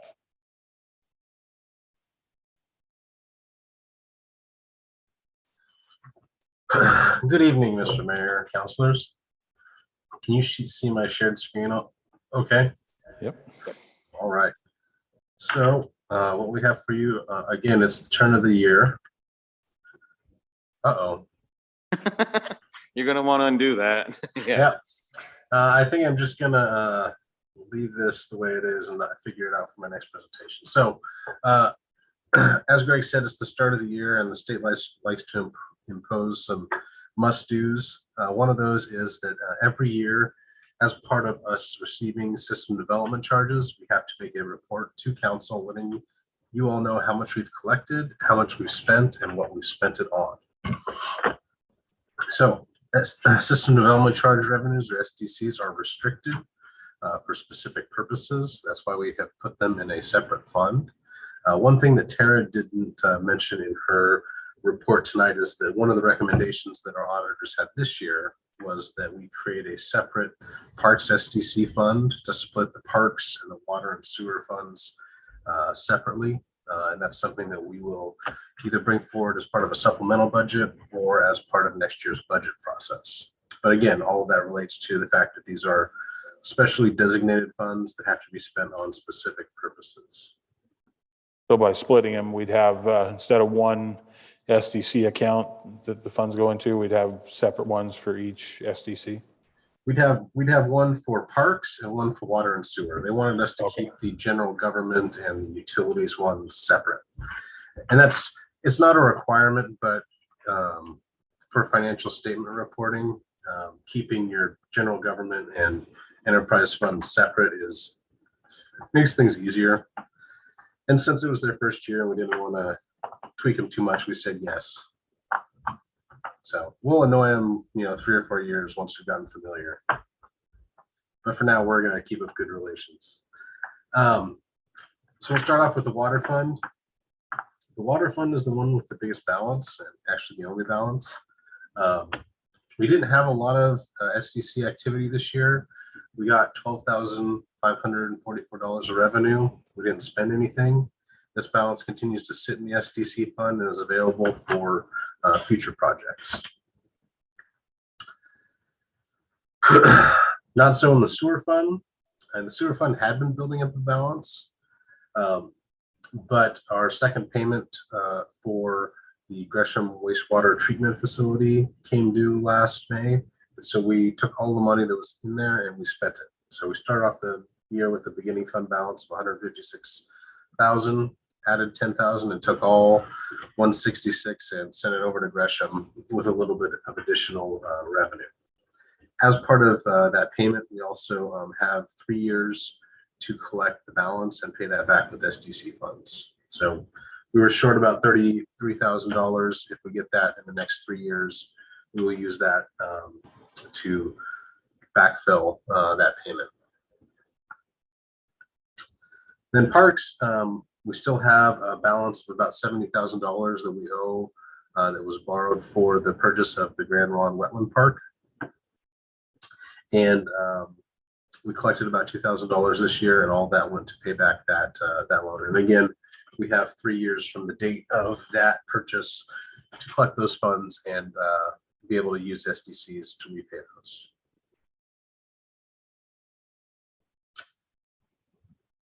Related to council goals, this report helps continue to ensure that you guys believe that we are doing what we need to do for the long-term financial stability, economic vitality, and growth, and making sure that we are being fiscally prudent with how we spend our funds. And with that, I would take any questions that you might have. Council President Nissen. No questions. And Council Minor. No questions here, Steph. Thanks. Council Rios Campos. No questions. I had one question. We budgeted to pay for new master plans. Yes. It's a silly question. I think I know the answer to, but do master plans, does that count as adding capacity? Could you spend SDCs on master plans? The answer to that is yes. You can't spend, I don't believe it's 100% reimbursable. And actually we'll find that out once we go through the SDC methodology, how much a portion of the master plan does relate to new capacity and will be eligible for payment out of SDC funds. That's because part of master plans look at your ongoing maintenance needs and those other non-growth portions of it. But yeah, certainly a good decent portion is growth oriented and can be in our case, recaptured and paid back at a later date. And then, we're looking at paying back a couple of things with the next couple of years of SDCs. Do we feel like that Vista View, which right now seems like the only super sort of planned growth, will be enough to make those payments? If Vista View or something like it comes to fruition, yes, that should be able to cover the outstanding balances for sewer and parks. There's another commercial building pending for the town center. That's going to yield probably sub 5,000 for each of the funds. It comes down to Vista View, which is in I'll call it flux, and nothing imminent on the horizon for its development, at least within the next 6 months. Hopefully within a year or so, we see something happening on that site. And the good thing with SDCs, they're the first dollars in. They have to be paid before they can actually do anything. So whether or not they make an agreement to pay over a period of time or Bancroft it still can count in our sources as revenues collected, at least for paying off the outstanding balances on those funds. Thank you. All right, then I would entertain a motion on resolution 1-2022. I move to approve resolution 1-2022, a resolution accepting the June 30th, 2020 system development charges report for the system development charges fund. Second. We have a motion and a second. All those in favor? Aye. Aye. Thank you. The motion carries. And then next up then is Resolution 2-2021. We'll stay with Seth, and it's a memorandum of understanding on utility contributions to the building sinking fund. Yes, thank you, Mr. Mayor, councilors again. So we're here talking to you tonight about two issues related to City Hall funding. Before we get started, I have an obligatory baby picture to share with everyone. This was me 10 minutes before the meeting. I had to pass her off in order to make the meeting tonight, but she's doing well. Eating, sleeping, and pooping in that order. We should all be so fortunate. Yeah. I know. She's living my dream life right now. So as you guys all know, with City Hall completing, we talked about the financials, and once we get the final closeout from Kirby Nagelhouse, we'll do a recap of how much money the general fund contribution actually was. Right now, we're estimating the general fund's going to end up contributing about 1.9 billion. So the funding for that project was about half was the sale of Old City Hall, the 1.65 from $1 million from urban renewal, and then contributions from the general fund.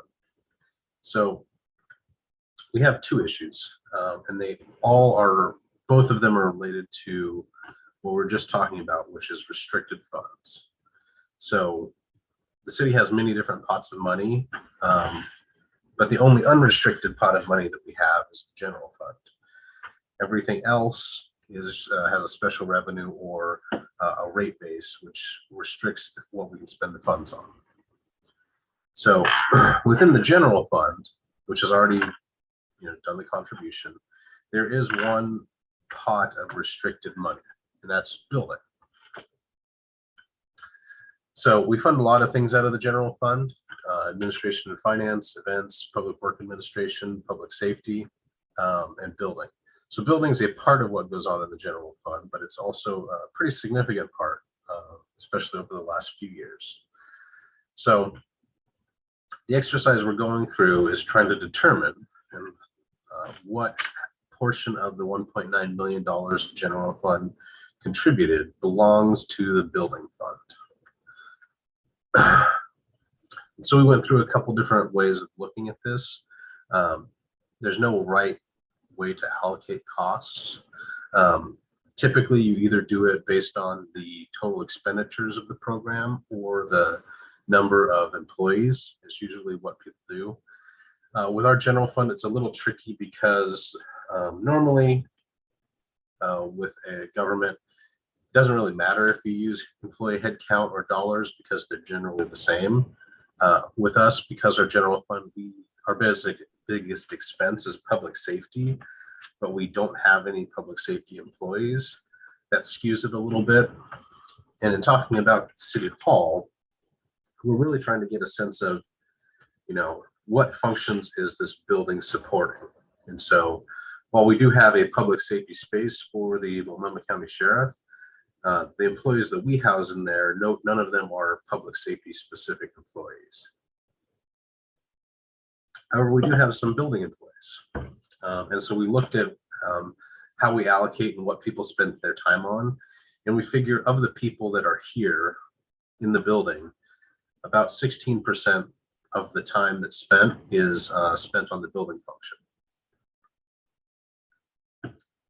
So what we're proposing doing for this first part is, well, if we have a building technician, and Erica's time isn't 100% done on building, but part of that's code enforcement. We also take part of the public works coordinator as her backup, and that's also allocated to the building function. So we have a part of two people allocated to that.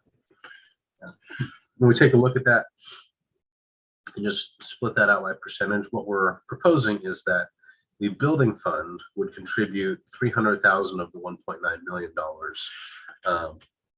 to the construction of City Hall. Now, what does this mean? The reality is the money's coming from the general fund one way or the other.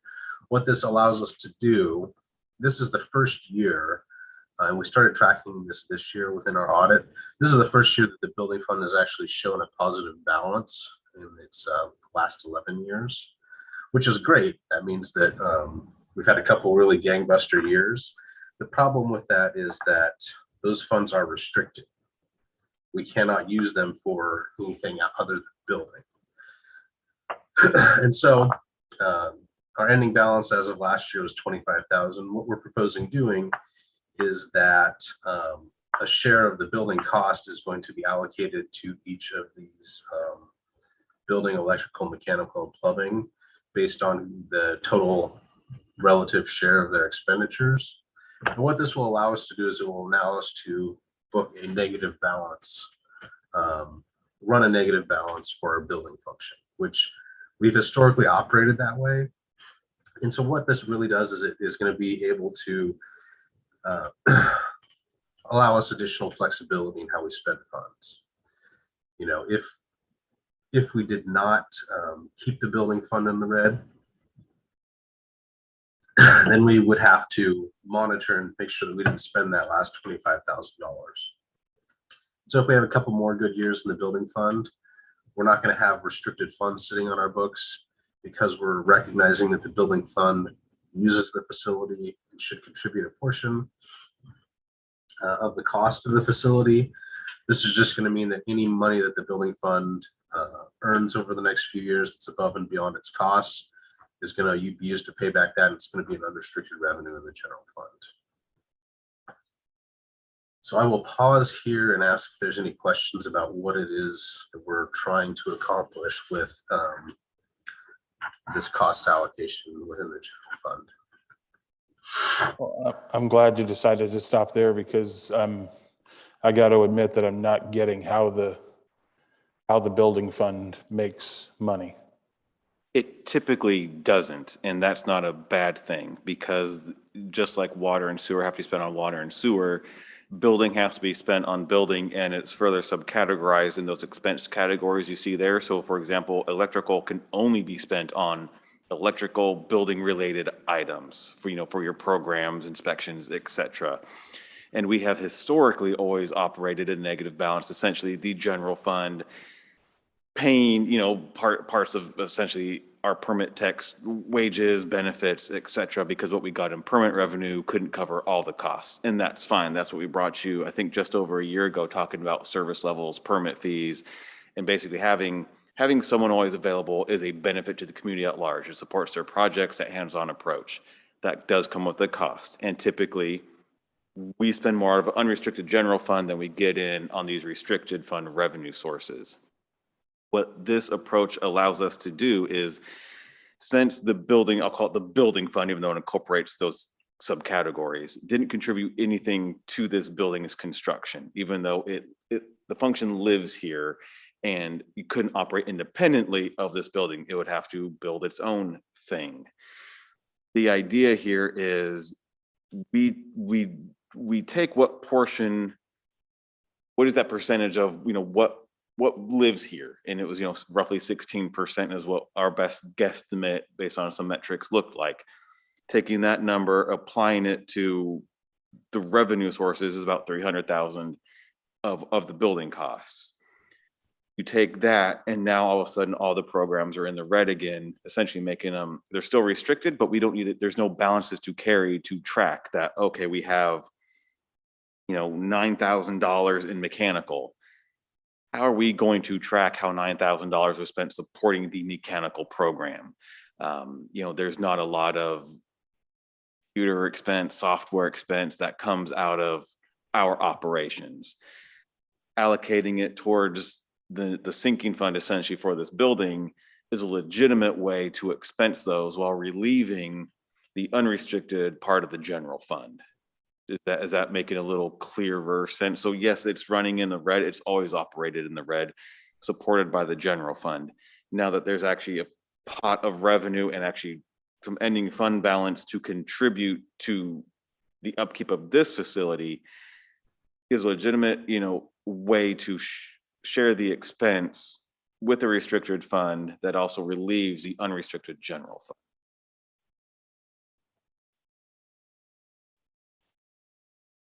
Eric made it clear. I So do the have a other- question. Does like when you say building, is it just like what's inside this wall? Because since the building is kind of in a unique situation next to the park, does that also include upgrades, or expenditures to like the parking lot or say the splash pad? We've come up with a methodology of replacement of all this stuff with the building. So not the parking lot, not the splash pad, but the stuff, whether it's siding, windows, carpet, repaint, furniture, AV and electronics. And there's a running total of what that is. I think we presented it sometime early summer. And it's a pretty decent number every year to allocate towards ensuring this place stays exactly how it is. Stay exactly how it is. It's maintained so it looks always fresh and new between now and the next 20 to 40 years. And I think Seth may have a slide later on that talks about basically building fund along with the utility funds would actually contribute a greater amount of money towards that sinking fund than they normally would, to make up for the fact that those funds did not contribute to this building's original construction. And we're using that 1.9 million general fund amount, splitting that up proportionally to the impact of water, sewer, and building, and having those funds pay essentially a larger share to make up the difference that they didn't pay up front to build it. So we're asking those funds to pay more on the long-term maintenance because they didn't pay for its construction. And really, this is a way to make sure that there's two things that we're trying to do. One is, if we were running if we were running water and the building function and sewer and the general fund as separate businesses, if the general fund bought the building that everyone was in, then we would end up charging rent to anyone who's there that wasn't part of the general fund, so that that could be recognized as an ongoing expense of providing building. So part of the ongoing expense of providing a building function, a building services function, is to have a place to house them. So rather than, doing something complicated like say City of Portland or City of Gresham does, where they actually charge rent through an internal service fund to all the different functions based on square footage, we're just trying to recognize and make sure that each one of the users of the building has some sort of financial contribution, and primarily because the funds that like building are restricted, and you actually have to recognize that that's an expense. We could, and council could choose to not charge a building anything, then it doesn't show up as an expense, but also means that we can't spend any of the money that we get from building funds on rent or on replacing what's in the building. So the building fund could run in the black for a couple of years. We have one of the heaters go out. We can't spend any of the building funds that we have accumulated on replacing that, even though the building services function uses our facility, because we haven't allocated that as an expense to the building function. They've just been basically living for free in their parents' basement the entire time, not paying rent. So we could never go back and get the rent from them. We could just start it at one point and have it go forward. So this is our attempt to recognize that the building fund does use some of the services provided by this facility, and should have some financial hook, so that we can recognize that as a legitimate expense to building services. And no, keep going, Seth, sorry.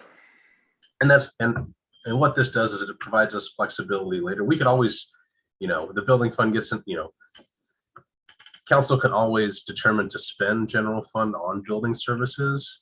It can't, but you're restricted in your ability to take building funds and spend it on general fund purposes. So the money flexibility goes one way, goes from the general fund out. It doesn't come back in. So by setting this up this way, this would allow us to use building permit revenues for upkeep of the building. And if the question is, why have we never really seen this before, or why has the building never contributed before? It's never made money before. It was just because of the building activity the past couple of years has now actually built up a balance. And that's why we started thinking, well, there's a balance now. There's a need to maintain this building. It seemed to make sense, at least make sense enough to bring it to you all to consider. Should these restricted funds pay their fair share of the space in which they're housed? Because prior to that, it was coming from this, it was general fund money anyway. It was the same bucket of money because building never made money. It's, Go, so we got a balance of 25,401. Yep. That the building made. And how does the building make money? So we set the permit fees. We set the permit fees not knowing how much activity we're gonna get. And so if we get a lot more activity of one type than we expect, we could actually make more on those individual permits. So when we brought you guys, I think a year and a half ago, we showed you that on really small stuff, the $50 water heater, we don't actually make enough money on those to recoup all the costs. We end up doing a lot more hand holding. We do end up doing a lot more paper shuffling than that $50 covers. And the way we have our permits set, we generally make more on larger projects and actually run a little bit in the black. So if we get a lot of really small projects, we're probably going to be in the red. If we get a lot of big projects, we're probably going to run in the black. And that's typical of most other agencies within the region. You see a lot of really big building activity, and building funds will build up balances. So I just had sort of an aha moment where I saw how stupid I was being. I was kind of stuck on building and thinking that this building itself was somehow making money when it's actually the function of our building permits. Sorry, yeah, I And guess it's we the- could have and been it's a the- little and more it's clear. the- Yeah, the And it's the building. permits that are bringing in the money. Yes. And so, because I was concerned is if this building is already paid for, and now we're going to contribute $300,000, how do we make that $300,000 disappear when it's already when done. it's already paid, when the building's already paid for? Sorry, yeah, we're building activity, the building permit activity. And then, we've already talked about how, once we get past Vista View and the remaining plots in the town center, that then it's kind of redevelopment for the future. So it sounds like this potentially could easily run in the red forever. And again, that's not a bad thing because our program did run in the red for that's forever. what- yeah, And for we, many I years. believe these funds are after paying back years of being in the red to essentially get back to zero Okay. after what has a general fund contributed over the past, reasonable period of time. What's left after that. Okay. And so that's something we will continue to track and monitor because I think we will go in a period of slower growth, probably followed by some very substantial growth again.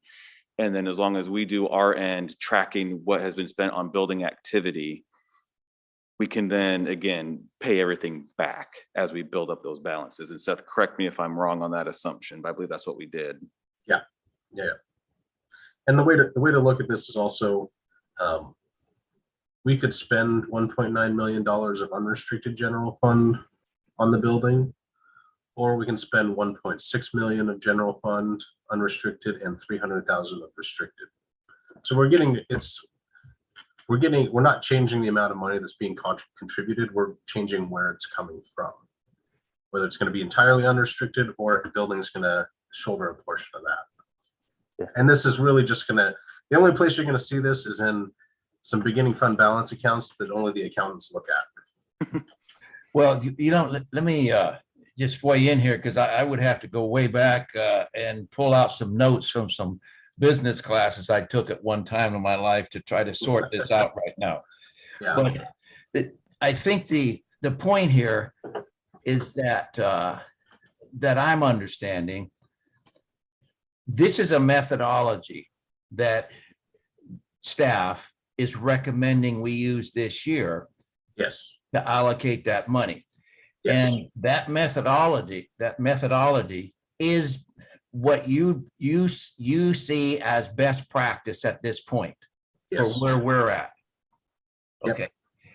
And we have made a commitment as a council that we want to have, in essence, an escrow account so we can pay for yearly maintenance on this building. And we want to build that, correct? Yeah, we've talked about that. Yeah. So as far as I'm concerned at this point, without understanding the in-depthness of some of the information here tonight, I'm ready to accept that you've used the methodology, and that this is our best approach at this point in separating those funds so that you can manage the funds and you feel comfortable with how this is going to prepare us for an audit and set up our books. So we can account for that. We can be responsible. I don't have a question much more than that. If that's what I'm going to make sure I understand it. And what I just said, then without getting too much deeper into this, I'd like to see this. I mean, I'm comfortable going with your recommendation at this point. And as we go into our next year's budget, we can continue to visit this. And, I understand in concept what we have to do with this because I've been through it before. But I'll guarantee you, I never would make a presentation on anything like this, even if I had my chief financial officer sitting next to me. So there's how I feel at this point, that I'm comfortable with what you just told me. I've read this and I've been looking at it as you're talking. So I'm certainly comfortable without understanding all the details. I'm comfortable with the recommendation. Okay, thank you, Councilor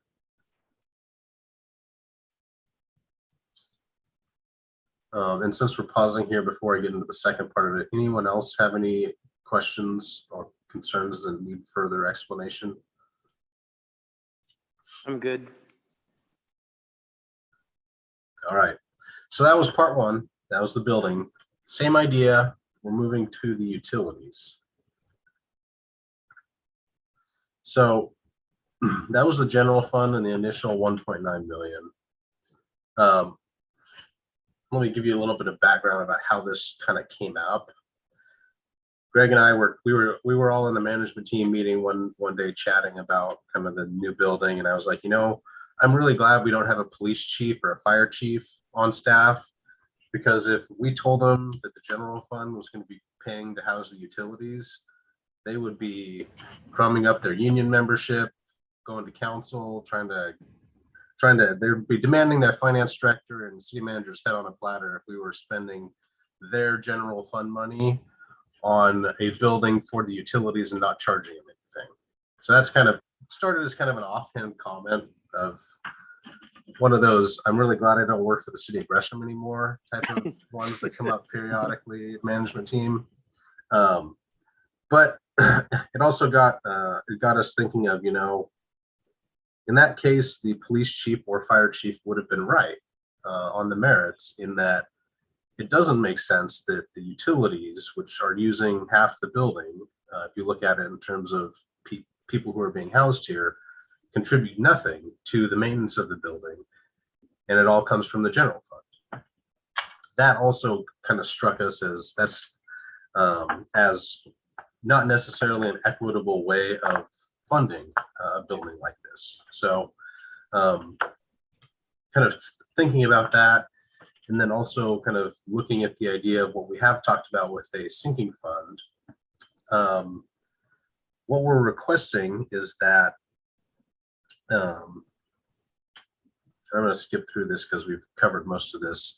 I did go back and look at what best practices were for cost allocation from GFOA's pricing for internal services and indirect cost allocation to make sure that we were in line with, our approach was in line with what industry standards were. But here's really what the ask is. So I'm going to use just round numbers. I think when we talked to you back in April about the sinking fund, we were thinking it was going to end up being about $110,000 a year we would need to contribute, so that over the course of a 40-year window, we would have enough money to replace all the major systems in the building. So if that were to be allocated out between all the funds, the way we do our internal service allocation, it'd end up being about half general and street fund, half utilities fund. So what this is doing is we're looking at this in terms of how do we get to an equitable division of the overall contribution for the building. So we start out with the general government contribution in year 0 of 1.9 million. And then what we did was we said, what if the utilities pay the entire cost of the sinking fund going forward until the amount contributed by both is the same? How long would that take? So general fund contributes 1.9 million. The utilities start contributing money for the sinking fund on a yearly basis, and that goes up 3% a year, just for our example, until after 17 years, basically the general fund and the utilities have contributed equal amounts to the construction and the sinking fund, at which point the annual cost of that gets split back out. So 19 years from now, utilities and general fund would go back to whatever the internal service fund allocation is at that point. So with the first example, that was just money that was moving around between general ledger account codes. It wasn't going to actually mean anything or have a real financial impact. This one's different. Finally, I get it. Yeah. Yeah. This request is different for the utilities. This would mean that the utilities are paying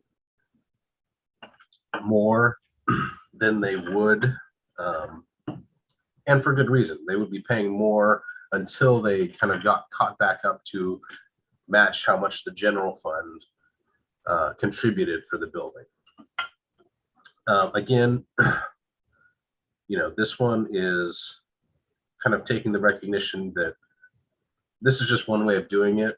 I think the city of Portland, the general fund owns all the buildings, and say the water bureau or the sewer bureau actually pay rent to the general fund.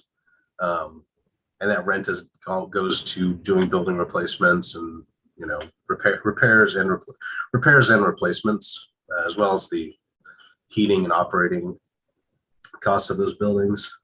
So this is kind of a simple way to get some equity and parity back between the funds.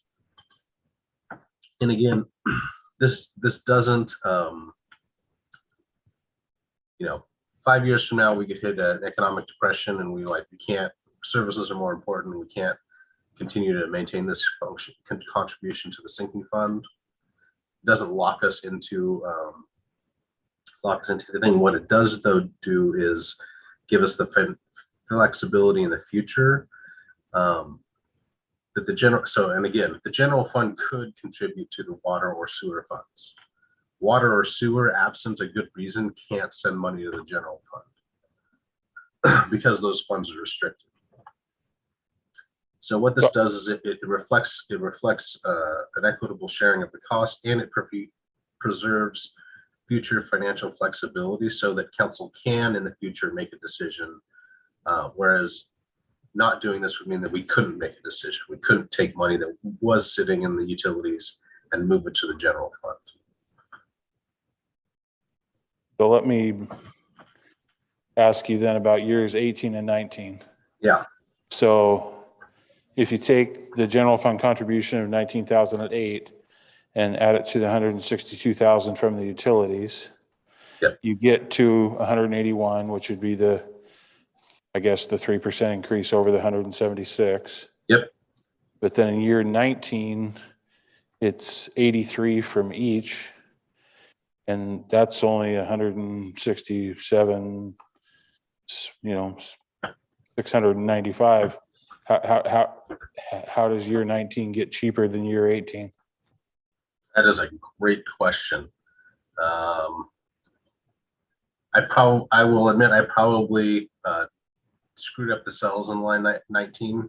I just looked to see if they were even. I didn't actually take a look to make sure that they balanced to that 100, probably 186.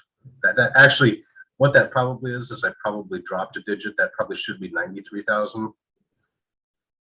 And I apologize for that. We're more focused on when is the break even point and didn't really care what was after that, because this is going to be then split.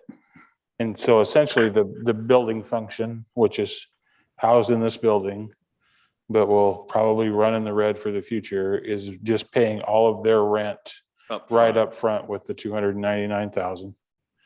And then the rest of the rent's going to be paid along the way by the utilities. And so my only question there is, does it have to be evenly split amongst them, since sewer is weaker than water, and street and stormwater is supposed to actually just pay for street and stormwater? So the way that I set this up was that streets is actually included in general government rather than in utilities. Okay. Just because that's how it's reflect again. And you could choose to charge street and stormwater. They do have utilities. We just and there's not necessarily a reason why we don't. Well, I mean, I'd rather build roads with it, so I'm fine with it not having to pay anything until you're 18. Yeah. And the reason why I chose that split is that's how we split our funds. Is there's general government funds, which is the general fund and street, and then there's our enterprise proprietary funds, which are the water and sewer. And one advantage of doing this now is we can set up our upcoming rate methodology with these parameters kind of in mind as we explore rate options for the utilities. And as Seth said earlier, setting up now doesn't preclude either, this council or future councils from changing that in the future, but it certainly can't be done retroactively. If 5 years from now, it's like, no, we need to focus on services, put this on the back burner. You couldn't in 5 years now from go, we need to back bill utilities 619,000. Right. Yeah. No, I mean, they should, pay their way. And I would say that when we do the analysis of rates, then since their rent's going to go up 3% a year, their rates are going to have to at least go up the cost of their rent plus whatever it costs to run the utility. Yeah. And when we do that rate study, they'll look at the share of City Hall as well as the cost of and replacement of the operations facility, as well as all the underground infrastructure for the utilities. That will all kind of be taken into consideration when we're setting rates. And I think setting this budgeting method up for the sinking fund really does provide the flexibility. And to me, it's a pretty straightforward way to really account for those expenses within the operation of the city. To me,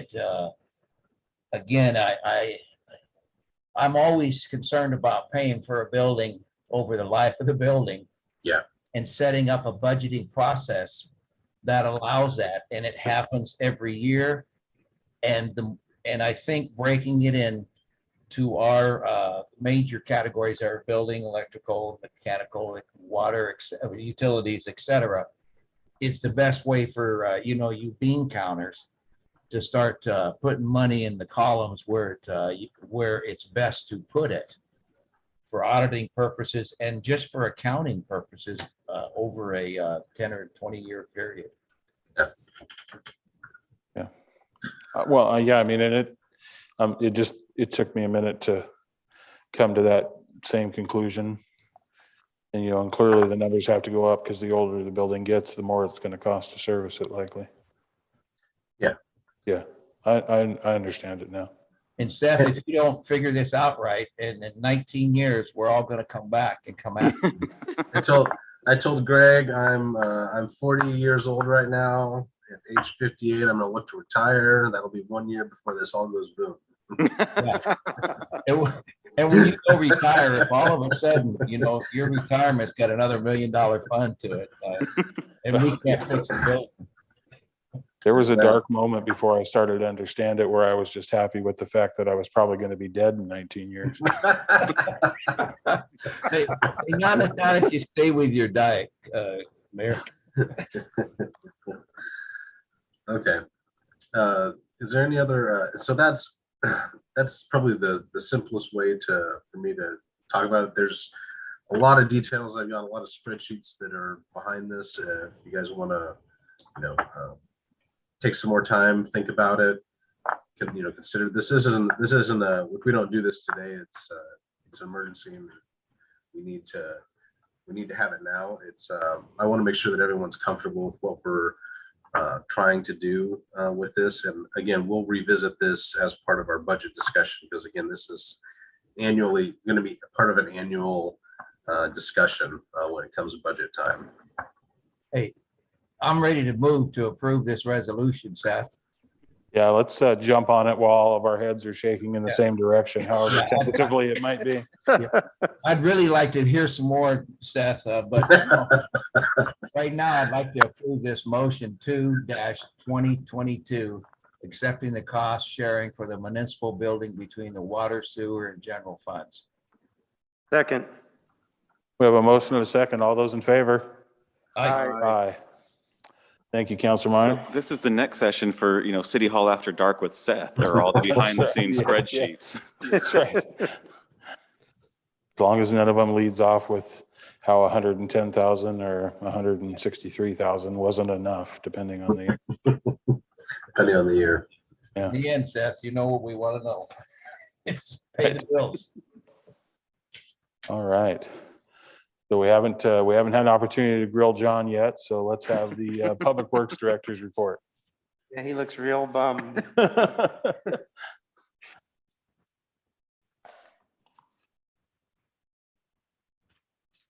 Evening, Mayor, City Councilors. Hopefully you had a good evening so far. I'm going to go quickly through the presentation. Last time we met, didn't have all the information through December. So now we have some information through December. And then also the second meeting in January, I will be providing you a 2021 basic recap. This will go through about 3.5 weeks of December. The holiday wreaths, hopefully everybody saw those on the entry signs. The entry sign at the south end, as you're heading northbound on 238 now, is very visible. Right there, traffic sees it. There's one thing out of the 238th reconstruction. It was our entry gateway sign getting much needed attention. Streets, water, sewer. Really the main topic of discussion was the sanitary sewer overflow, the blockage on the main trunk line running between 240th and Highway, Paracord and Woodville Manor. And there was a blockage in there, shirts, debris, garbage, about 40,000 gallons discharged. We did notify DEQ. We have about $51,000 in cost that has been incurred. And we have a long-term plan to clear out the easement. There's a lot of overgrown brush, debris, branches, vegetation basically, and clear that out. Good thing is Greg and I met with Cultivate PDX today. I know they came in last month and had a presentation. We met with them virtually, and I actually have a meeting set up with Caleb next Thursday. Excellent. Go around and take a look at the park, if they can assist us in the park, some right-of-way maintenance, Wood Village Boulevard, Arata Road, and the 238 medians. So more to come with that in the future. Provide you with updates. Want to see if they can accommodate the scope, and then we'll discuss. And then the snow and ice event, really the weekend of Christmas, shortly after Christmas, the cold weather. Staff put out, you can't see it here, put out about 250 gallons of mag chloride and 6 yards of sanding material. This was the first year we used mag chloride. As you can see in the picture on the left there, that's it on the back of a gator. We can also put it in the back of a 1-ton truck, and it has a spray bar on it, and we can shoot, target shoot certain areas like in the upper village, hills, corners. Right now on this picture, they're using the hand wand, doing the sidewalks and the playground at Dawn Park. They took care of the front of City Hall and the parking lot, so staff had safe access and egress. Excellent. Cool. And we got our emergency water emergency response plan certified by the EPA, so we were good to go there. We met the December 31 deadline. Hawthorne Trailhead, just wanted to throw that in there, just kind of the before and after. What a great project, and just the aesthetic look of that area. And the gate is locked. That was supposed to be funny. Yeah. Yeah. Well, I was gonna say how they're all matching boulders Getting too. Like all the renderings. Permits and development are going. Erica scheduled 53 inspections, issued 18 permits. I did want to bring this up, even though it is January, but there was 2 incidents that happened. One at Arata Road and Wood Village Boulevard, the other one at 238th and Arata. We're working on cost recovery with MCSO, getting records to have the person, responsible party pay for damages. So, but we have contacted Rick's Fencing, and they're going to provide estimates and a time frame.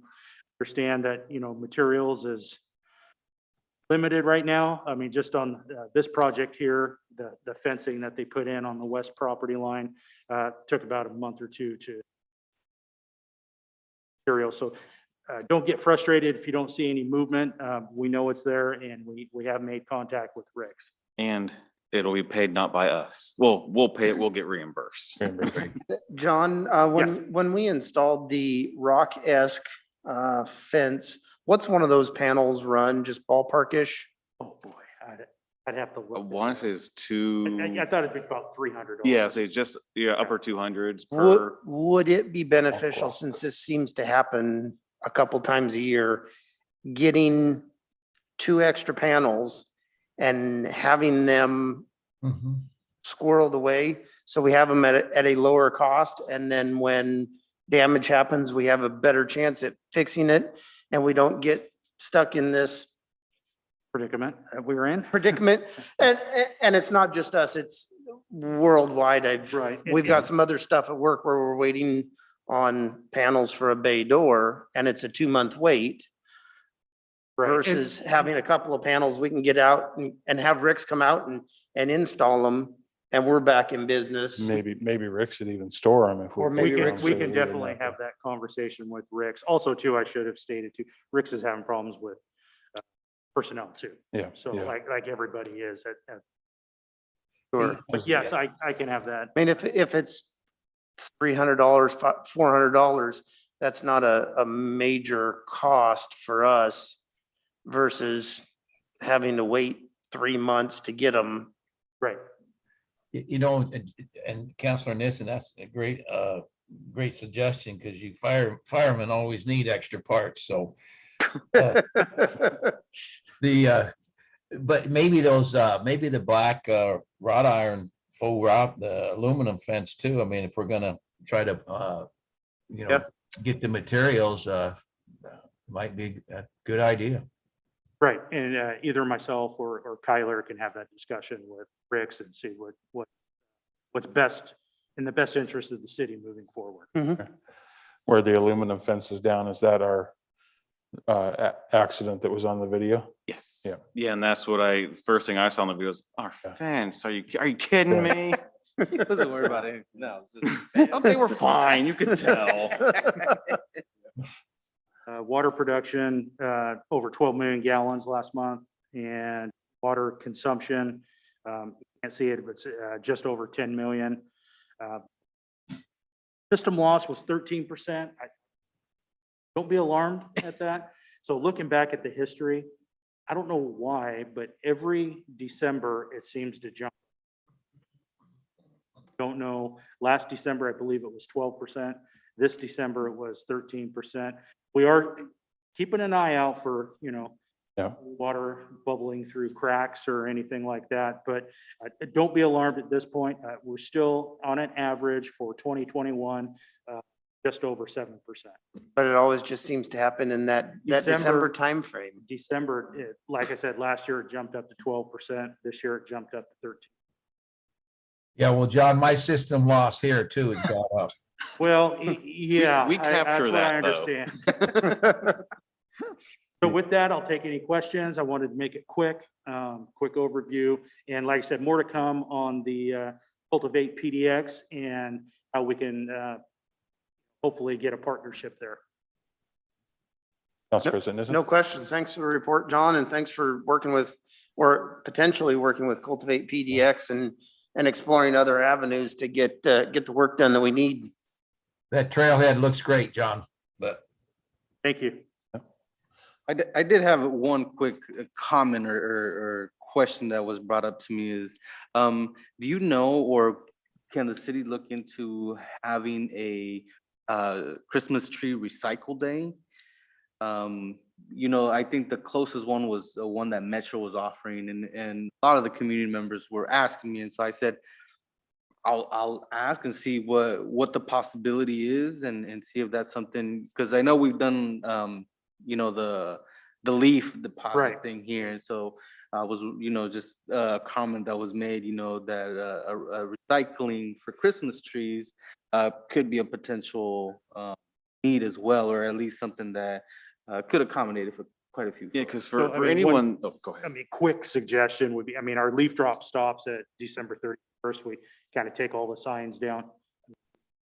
End of the week. Could extend that out to the first or second week of January and include Christmas trees. Unflocked, Again, that's- undecorated. Yeah. Again, that, there's going to be a higher cost with that, but that's something we can discuss, we'll discuss internally during budget. And then for, waste management individual customers, they can set out a tree in lieu of their yard debris. But for people in, apartments, manufactured home developments that are, commingled sources, they don't have that choice. So that is a great point, that those that don't have individual waste management service essentially have to go elsewhere. Yeah. And maybe even around like towards the later part of December or early January, getting waste management to send out that flyer that they can do those things. Homeowners, Mhm. they can put up their Christmas tree for yard In debris. lieu of, yeah. And so I think that can be again, a great resource that the city just not provides, but just in, kind of Supports. reminds folks of that it is available. I don't know what they charge now. I haven't taken a tree down there in a few years, but Allwood Recycling used to be just like, Oh, no, That's not where that. we take our leaf recycling. yeah. and one more point here, on the tree recycling, I know in the Northwest Steelheaders, I saw, I believe it was Northwest Steelheaders, they ask for trees when they're working with the conservation in some of the streams, because they use those to put in the streams, so the fingerlings and some of the native trouts, it gives them protection in spawning areas. Cover. Habitat rehabilitation. Yeah, there is a big article just, I think, yesterday on that effort where in some cases they tie cinder blocks to the trees to make sure that they sink Stay down. and create the, Yeah. that restoration. Maybe we're able to make contact with them That's easy. sometime even this spring and start fostering that relationship. Kind of have a drive collection here in Wood Village. Yeah.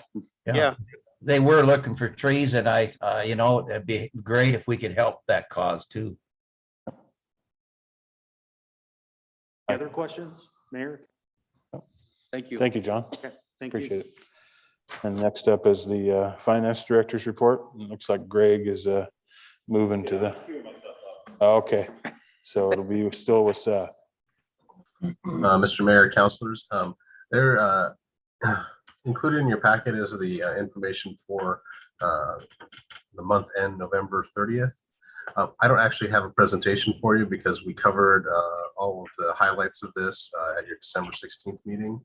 And this for this meeting, it's a little too early for the December 31st numbers. So you'll get that in your next meeting. All right. Thank you, Seth. Get yourself queued up.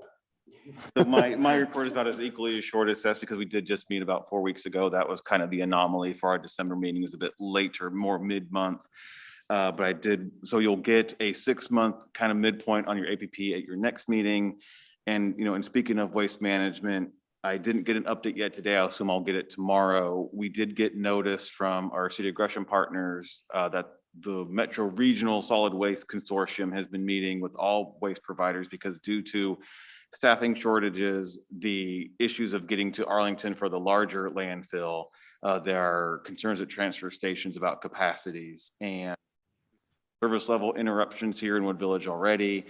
And there's talk of temporarily suspending, like they did during early COVID times, of reducing yard waste pickup, reducing glass pickup, and suspending bulky waste pickup to focus on the, you know, solid waste portion, the general household garbage portion. I don't have an update exactly what that looks like yet, but wanted to share it with you all, understanding that there'll probably be some service interruptions on the solid waste side over the next few months as a lot of people are navigating staffing shortages, and hopefully the capacity piece at the transfer stations, now that highways are open, can get resolved over the next, 4 to 6 weeks. Also want to thank you all for your work with Mike Abate in doing all that interview work. So we have settled on an agenda for the coming retreat in early March. It's really good. I'm really excited about it. We talked with Mike this morning, finalizing all the pieces, a good chunk around community engagement and, what that looks like, what are vehicles to induce that engagement, talking about, I'll call it development opportunities and what that looks like from our standpoint, what's important to us.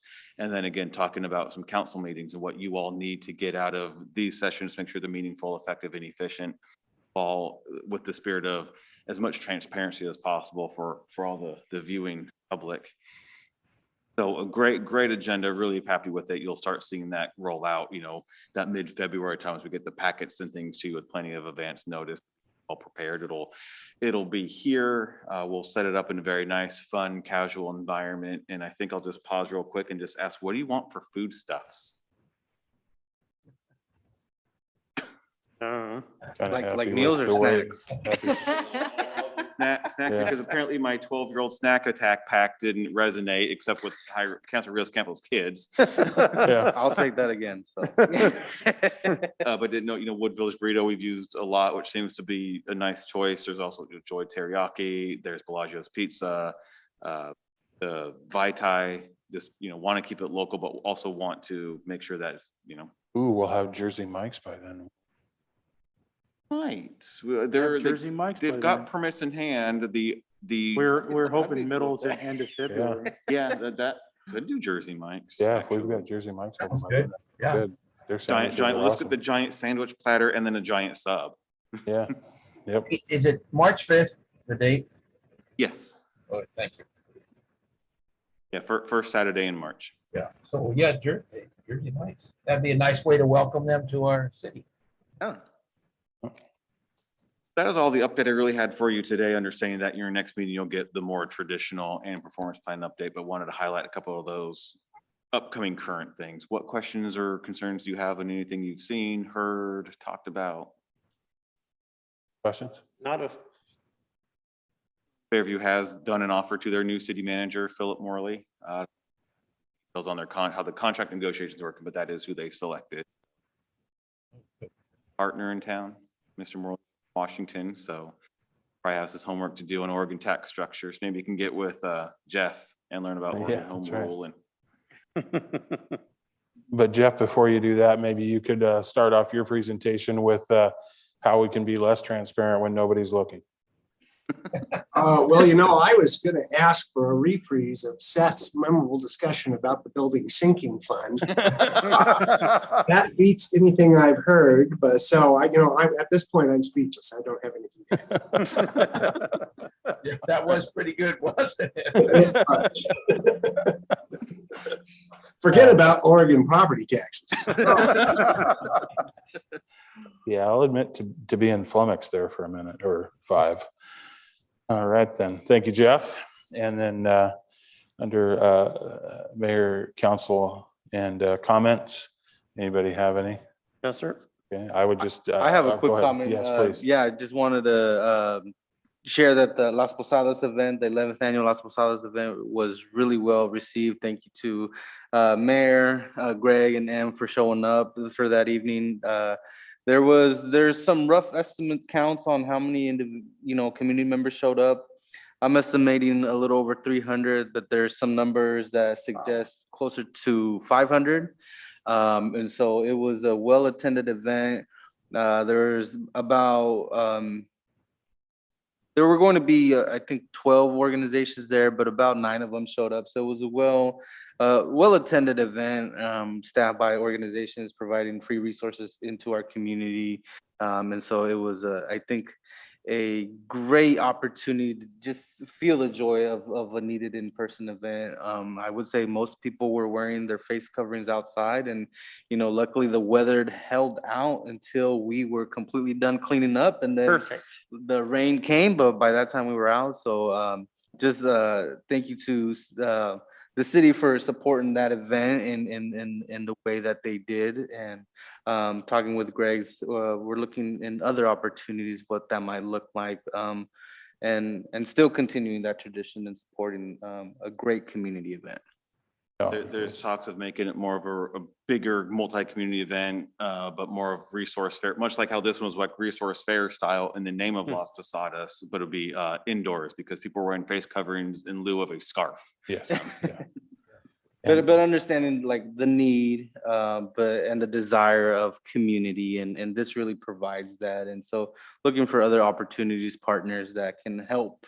The Reynolds School District did one the day before, and they had a really good turnout as well. So maybe seeing how we can combine our efforts and just provide one solid event for our, communities and families out here.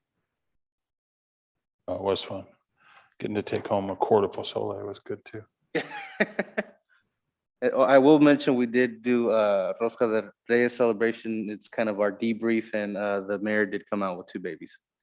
Yeah. Yeah, I gave him, I told the mayor, said out of the 4 that were in the bread, I got 2 of them. That's a part of the mayor council presentation that I almost forgot. And I'd say that I wouldn't loop you guys in on this and then it come out of my own pocket, but my own pocket is not deep enough. I promised a cow. And so out of council discretionary funds, we have to buy a cow. We're now buying livestock. I think it can be, correct me if I'm wrong, it can be slaughtered, Oh, yeah. cut and wrapped, right? I think that'd be preferred. So it doesn't have to be a live cow, Say if it's a live cow, I know people. but Counselor Nissen, we'll put a couple of little heifers up there on your property someplace. yeah. Sure. But in all seriousness, I did promise a cow. So we have to get Greg to price out a cow. And then we'll have to bring that back at our next meeting to approve the cost out of council discretionary funds. And the cow is in the spirit of and part of the natural leaders going through training and acknowledging that it's an official, call it county sanctioned group recognized by the county. That's where the cow wasn't just some random cow promised to a group of community volunteers. no. It was kind of because of this accomplishment of a dedicated group of community servants. Found out the mayor promised a cow. I was. It's on record. It is on record.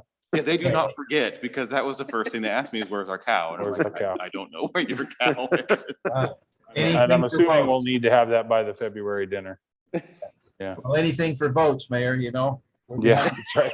cows, little cow quid pro quo.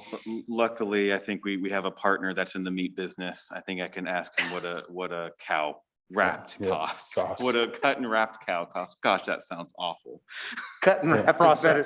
Process. Process is better than just Processed. a cow that's wrapped. That's Yeah, right. yeah. Yeah. Little Thinking- bow, little Thinking of bow all on of our it. vegetarian, vegan friends and my statement there, very humanely, I'm just gonna stop talking. Eating steak is just an efficient way of eating grass Grass, and that's right. vegetables. That's right. It's a already been a cow is a processed. salad. Yeah. Exactly. Yeah. And then the rest of the, my mayor and council report is that on the Gresham Parks and Recreation Commission for February, Councilor Rios Campos has agreed to take my place on that commission. There have been two very positive things that I've gotten out of the meetings, and both of them are related to Amy Simmons from Mount Hood Community College and the presentations that she's made on diversity, equity, and inclusion. And so one of the things that I wanted to do while I was here tonight was to ask Councilor Rios Campos if Greg shared her email with you, if you could invite her for a Play East meeting to make sort of the same presentations that she's made to the Gresham Parks. Yeah. And then Greg, if you and I could reach out to Sarah Selden and see if we couldn't get her on a Main Streets agenda as well. And I've already reached out to council provided direction on your future DEI work. I've got a meeting next week with a potential provider that was talking about that Newburgh example and doing that. So that's in the works. And I've also reached out for maybe another session because it's been so well received. And then, well, I guess that's it. We had a good Parks and or good Play East meeting last night. I have Mount Hood Cable Regulatory Commission this month, and it'll be a lot of the talk will be around the preliminary approval of the community competitive grants. So I'll bring you back a report of how much money we propose to spend on your behalf. The staff has anything else? You're on mute, Councilor Minor. Still on mute, Councilor Minor. The MUCTUC meeting over the last several months and yesterday we had a county report. But one of the focuses that in some rewrites of our bylaws and focus is safety. It's always been there, but we're trying to highlight it. And and it's pedestrian safety. It's really at the forefront of it. Well, I shouldn't say it's just one of the priorities within safety. But the recent pedestrian fatality up on 257th between Cherry Park and Cherry Park and Stark. That was a fatality here this last week. And that road between those two cross streets of Stark and Cherry Park has had a continuing problem with pedestrian safety.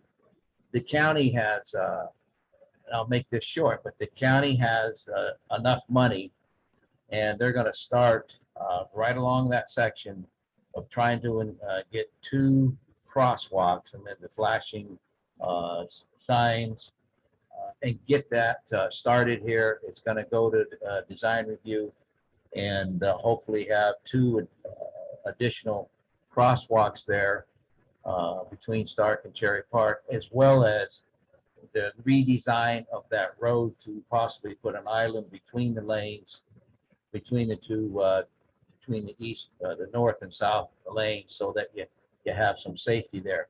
So I know we're working on safety in throughout the East County, but I was pleased that the county's got the money. They're going to get out and start on that, and that's not 5 years away.